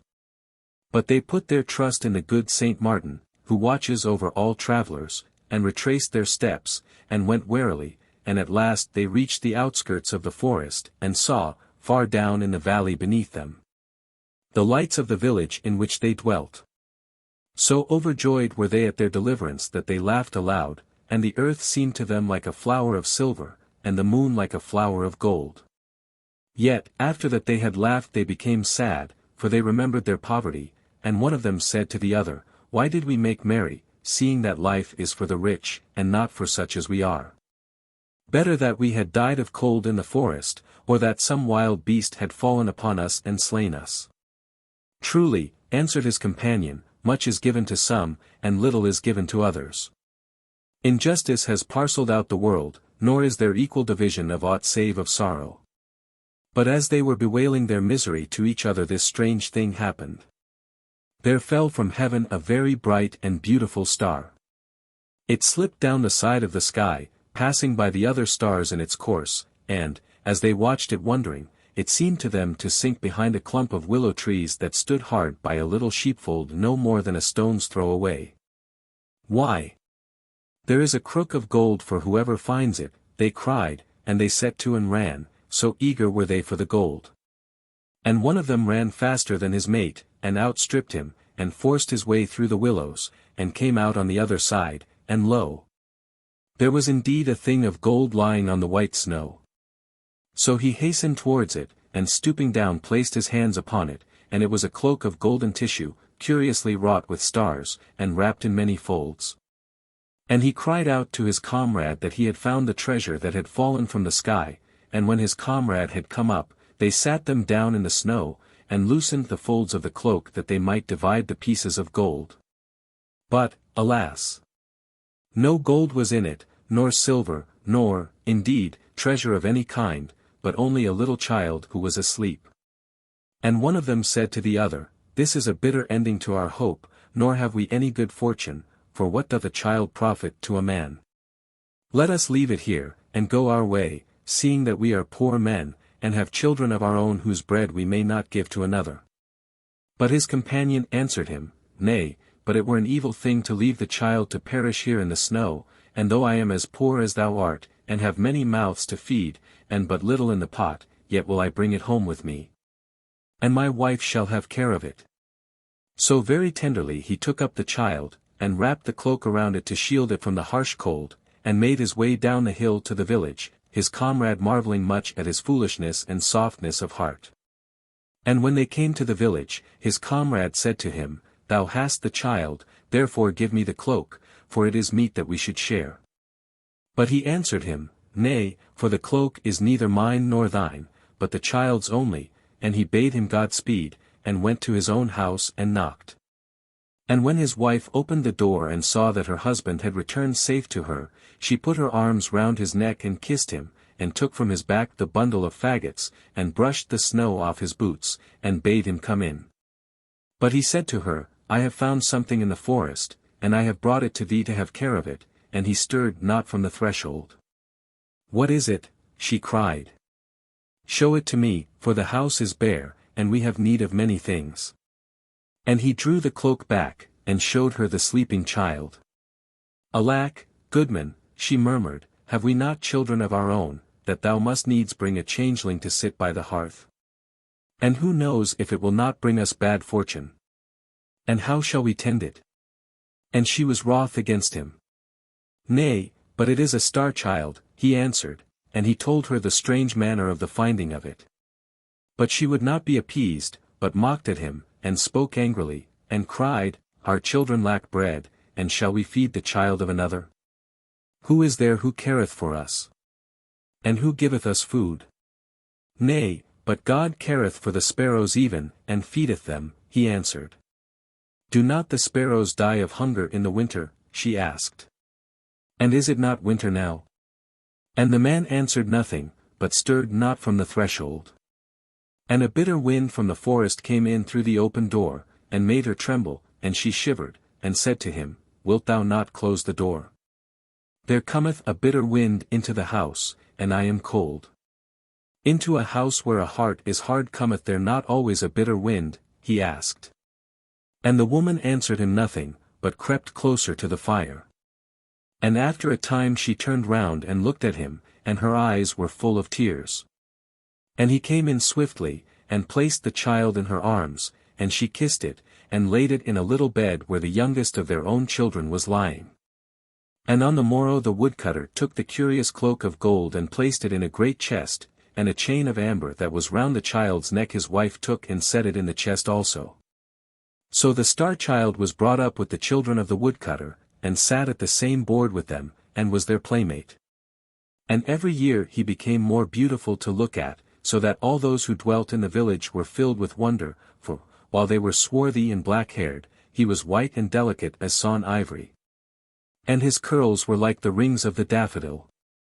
His lips, also, were like the petals of a red flower, and his eyes were like violets by a river of pure water, and his body like the narcissus of a field where the mower comes not. Yet did his beauty work him evil. For he grew proud, and cruel, and selfish. The children of the woodcutter, and the other children of the village, he despised, saying that they were of mean parentage, while he was noble, being sprang from a star, and he made himself master over them, and called them his servants. No pity had he for the poor, or for those who were blind or maimed or in any way afflicted, but would cast stones at them and drive them forth on to the highway, and bid them beg their bread elsewhere. So that none save the outlaws came twice to that village to ask for alms. Indeed, he was as one enamored of beauty, and would mock at the weakly and ill-favored, and make jest of them. And himself he loved, and in summer, when the winds were still, he would lie by the well in the priest's orchard and look down at the marvel of his own face, and laugh for the pleasure he had in his fairness. Often did the woodcutter and his wife chide him, and say, "We did not deal with thee as thou dealest with those who are left desolate, and have none to succor them. Wherefore art thou so cruel to all who need pity?" Often did the old priest send for him, and seek to teach him the love of living things, saying to him, "The fly is thy brother. Do it no harm. The wild birds that roam through the forest have their freedom. Snare them not for thy pleasure. God made the blind worm and the mole, and each has its place. Who art thou to bring pain into God's world? Even the cattle of the field praise him." But the star-child heeded not their words, but would frown and flout, and go back to his companions, and lead them. And his companions followed him, for he was fair, and fleet of foot, and could dance, and pipe, and make music. And wherever the star-child led them they followed, and whatever the star-child bade them do, that did they. And when he pierced with a sharp reed the dim eyes of the mole, they laughed, and when he cast stones at the leper they laughed also. And in all things he ruled them, and they became hard of heart even as he was. Now there passed one day through the village a poor beggar woman. Her garments were torn and ragged, and her feet were bleeding from the rough road on which she had travelled, and she was in very evil plight. And being weary she sat her down under a chestnut tree to rest. But when the star-child saw her, he said to his companions, "See! There sitteth a foul beggar woman under that fair and green-leaved tree. Come, let us drive her hence, for she is ugly and ill-favoured." So he came near and threw stones at her, and mocked her, and she looked at him with terror in her eyes, nor did she move her gaze from him. And when the woodcutter, who was cleaving logs in a haggard hard by, saw what the star-child was doing, he ran up and rebuked him, and said to him, "Surely thou art hard of heart and knowest not mercy. For what evil has this poor woman done to thee that thou shouldst treat her in this wise?" And the star-child grew red with anger, and stamped his foot upon the ground, and said, "Who art thou to question me what I do? I am no son of thine to do thy bidding." "Thou speakest truly," answered the woodcutter, "yet did I show thee pity when I found thee in the forest." And when the woman heard these words she gave a loud cry, and fell into a swoon. And the woodcutter carried her to his own house, and his wife had care of her, and when she rose up from the swoon into which she had fallen, they set meat and drink before her, and bade her have comfort. But she would neither eat nor drink, but said to the woodcutter, "Didst thou not say that the child was found in the forest? And was it not 10 years from this day?" And the woodcutter answered, "Yea, it was in the forest that I found him, and it is 10 years from this day." "And what signs didst thou find with him?" she cried. "Bare he not upon his neck a chain of amber? Was not round him a cloak of gold tissue broidered with stars?" "Truly," answered the woodcutter, "it was even as thou sayest." And he took the cloak and the amber chain from the chest where they lay, and showed them to her. And when she saw them she wept for joy, and said, "He is my little son whom I lost in the forest. I pray thee send for him quickly, for in search of him have I wandered over the whole world." So the woodcutter and his wife went out and called to the star-child, and said to him, "Go into the house, and there shalt thou find thy mother, who is waiting for thee." So he ran in, filled with wonder and great gladness. But when he saw her who was waiting there, he laughed scornfully and said, "Why, where is my mother?" For I see none here but this vile beggar woman. And the woman answered him, I am thy mother. Thou art mad to say so, cried the star-child angrily. I am no son of thine, for thou art a beggar, and ugly, and in rags. Therefore get thee hence, and let me see thy foul face no more. Nay, but thou art indeed my little son, whom I bare in the forest, she cried, and she fell on her knees, and held out her arms to him. The robbers stole thee from me, and left thee to die, she murmured, but I recognized thee when I saw thee, and the signs also have I recognized, the cloak of golden tissue and the amber chain. Therefore I pray thee come with me, for over the whole world have I wandered in search of thee. Come with me, my son, for I have need of thy love. But the star-child stirred not from his place, but shut the doors of his heart against her, nor was there any sound heard save the sound of the woman weeping for pain. And at last he spoke to her, and his voice was hard and bitter. If in very truth thou art my mother, he said, it had been better hadst thou stayed away, and not come here to bring me to shame, seeing that I thought I was the child of some star, and not a beggar's child, as thou tellest me that I am. Therefore get thee hence, and let me see thee no more. Alas! My son, she cried, wilt thou not kiss me before I go? For I have suffered much to find thee. Nay, said the star-child, but thou art too foul to look at, and rather would I kiss the adder or the toad than thee. So the woman rose up, and went away into the forest weeping bitterly, and when the star-child saw that she had gone, he was glad, and ran back to his playmates that he might play with them. But when they beheld him coming, they mocked him and said, Why, thou art as foul as the toad, and as loathsome as the adder. Get thee hence, for we will not suffer thee to play with us, and they drave him out of the garden. And the star-child frowned and said to himself, What is this that they say to me? I will go to the well of water and look into it, and it shall tell me of my beauty. So he went to the well of water and looked into it, and lo! His face was as the face of a toad, and his body was sealed like an adder. And he flung himself down on the grass and wept, and said to himself, Surely this has come upon me by reason of my sin. For I have denied my mother, and driven her away, and been proud, and cruel to her. Wherefore I will go and seek her through the whole world, nor will I rest till I have found her. And there came to him the little daughter of the woodcutter, and she put her hand upon his shoulder and said, What doth it matter if thou hast lost thy comeliness? Stay with us, and I will not mock at thee. And he said to her, Nay, but I have been cruel to my mother, and as a punishment has this evil been sent to me. Wherefore I must go hence, and wander through the world till I find her, and she give me her forgiveness. So he ran away into the forest and called out to his mother to come to him, but there was no answer. All day long he called to her, and, when the sun set he lay down to sleep on a bed of leaves, and the birds and the animals fled from him, for they remembered his cruelty, and he was alone save for the toad that watched him, and the slow adder that crawled past.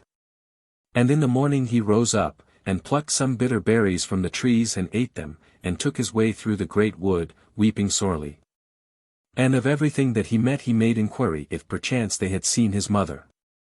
He said to the mole, Thou canst go beneath the earth. Tell me, is my mother there? And the mole answered, Thou hast blinded mine eyes. How should I know? He said to the linnet, Thou canst fly over the tops of the tall trees, and canst see the whole world. Tell me, canst thou see my mother? And the linnet answered, Thou hast clipped my wings for thy pleasure. How should I fly?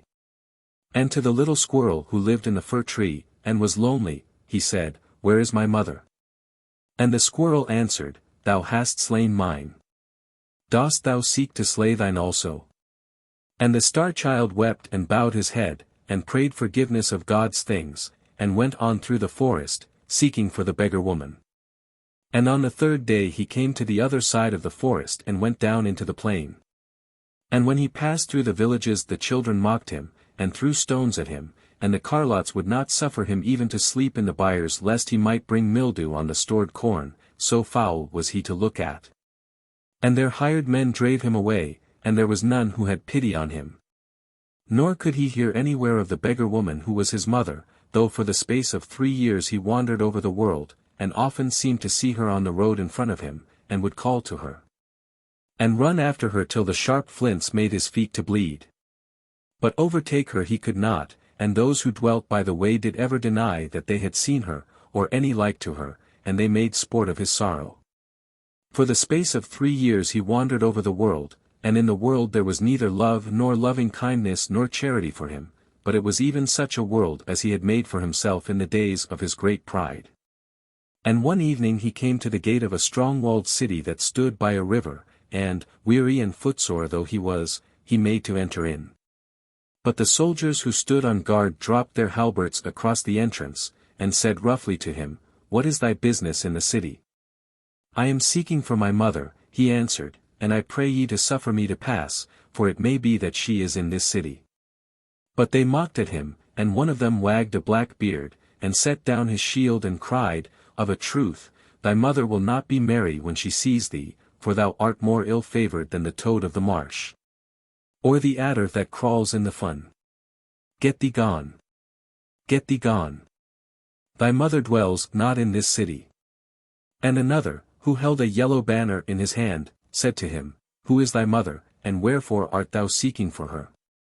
And he answered, "My mother is a beggar even as I am, and I have treated her evilly, and I pray ye to suffer me to pass that she may give me her forgiveness, if it be that she tarrieth in this city." But they would not, and pricked him with their spears. And, as he turned away weeping, one whose armor was inlaid with gilt flowers, and on whose helmet couched a lion that had wings, came up and made inquiry of the soldiers who it was who had sought entrance. And they said to him, "It is a beggar and the child of a beggar, and we have driven him away." "Nay," he cried, laughing, "but we will sell the foul thing for a slave, and his price shall be the price of a bowl of sweet wine." And an old and evil-visaged man who was passing by called out, and said, "I will buy him for that price," and, when he had paid the price, he took the star-child by the hand and led him into the city. And after that they had gone through many streets they came to a little door that was set in a wall that was covered with a pomegranate tree. And the old man touched the door with a ring of graved jasper and it opened, and they went down 5 steps of brass into a garden filled with black poppies and green jars of burnt clay.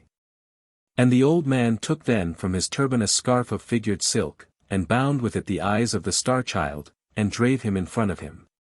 And when the scarf was taken off his eyes, the star-child found himself in a dungeon, that was lit by a lantern of horn.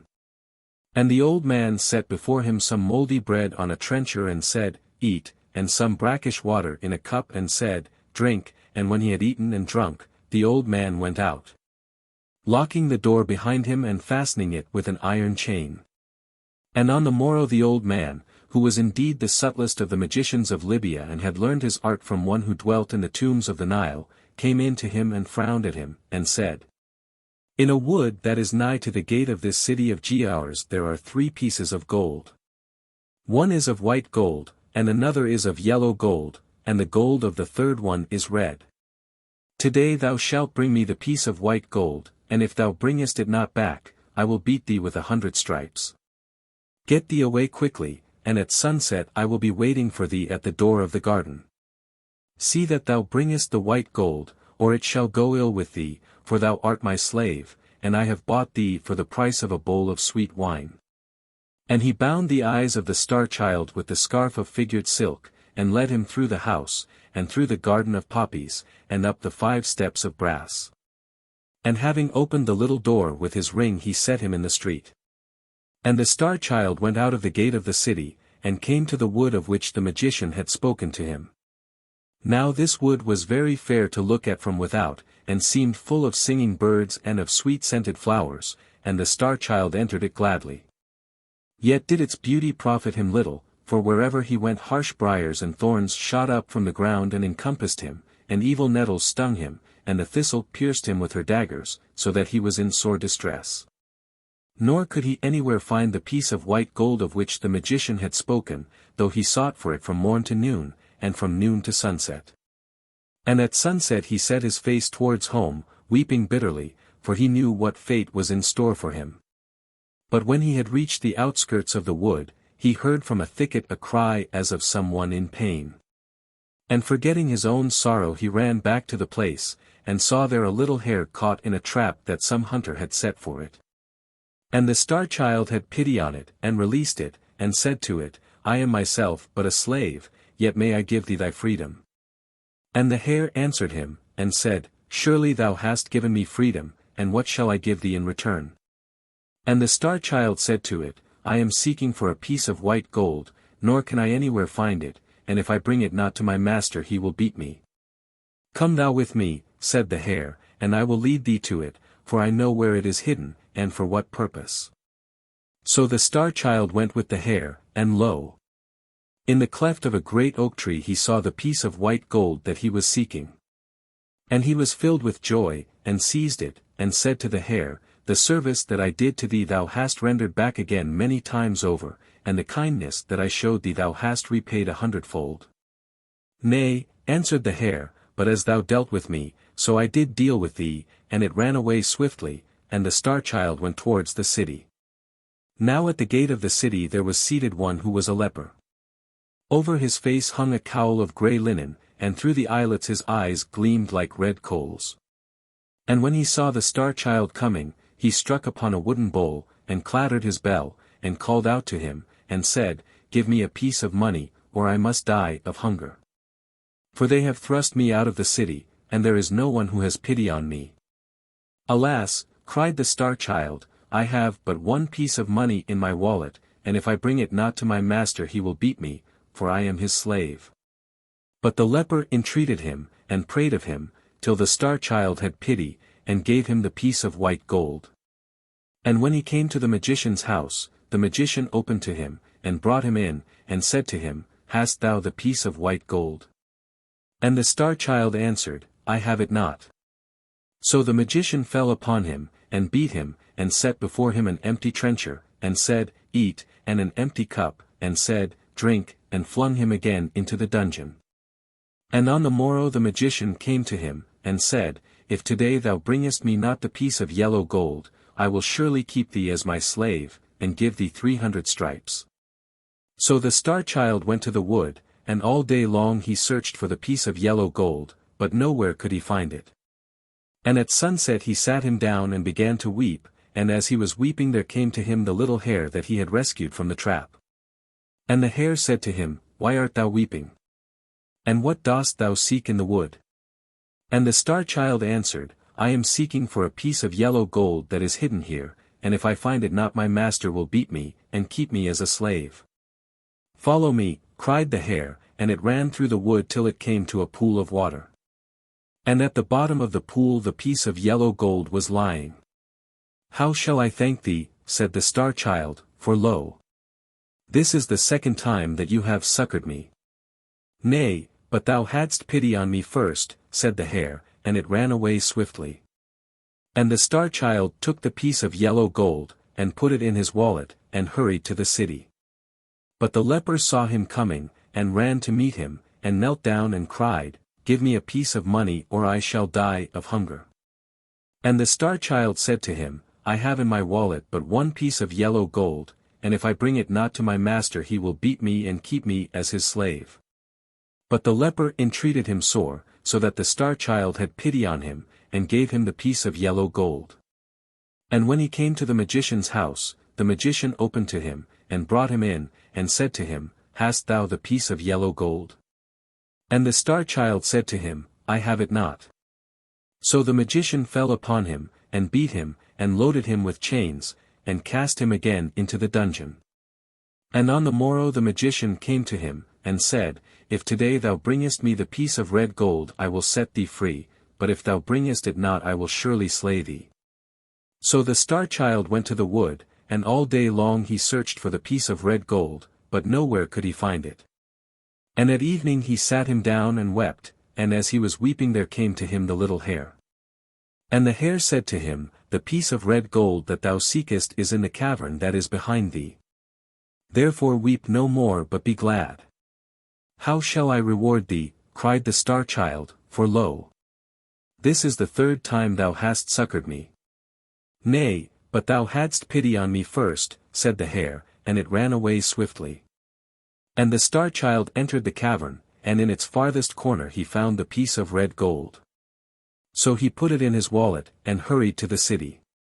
And the leper, seeing him coming, stood in the center of the road, and cried out, and said to him, "Give me the piece of red money, or I must die." And the star child had pity on him again, and gave him the piece of red gold, saying, "Thy need is greater than mine." Yet was his heart heavy, for he knew what evil fate awaited him. But lo!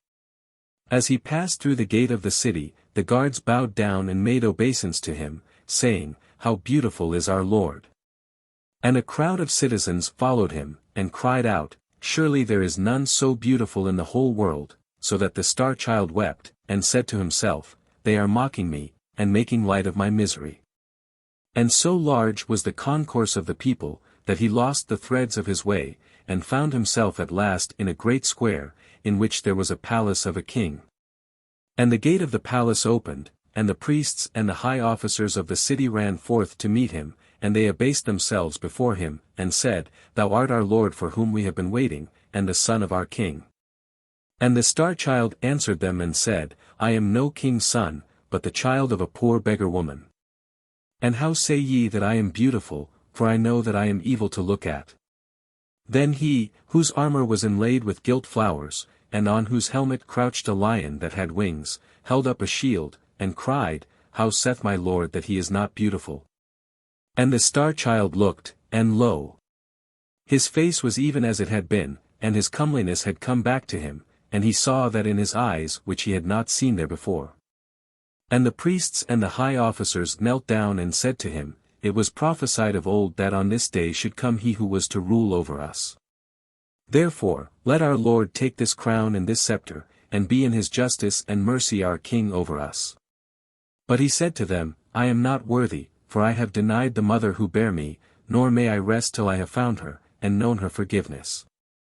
Therefore, let me go, for I must wander again over the world, and may not tarry here, though ye bring me the crown and the scepter."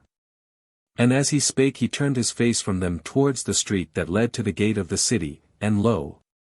Amongst the crowd that pressed round the soldiers, he saw the beggar woman who was his mother, and at her side stood the leper, who had sat by the road. And a cry of joy broke from his lips, and he ran over, and kneeling down he kissed the wounds on his mother's feet, and wet them with his tears.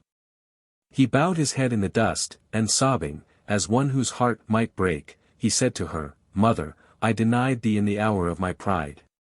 Accept me in the hour of my humility. Mother, I gave thee hatred.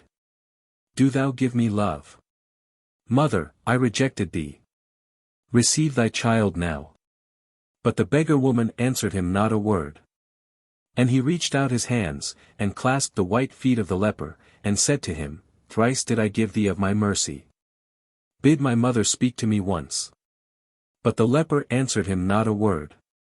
And he sobbed again and said, "Mother, my suffering is greater than I can bear. Give me thy forgiveness, and let me go back to the forest."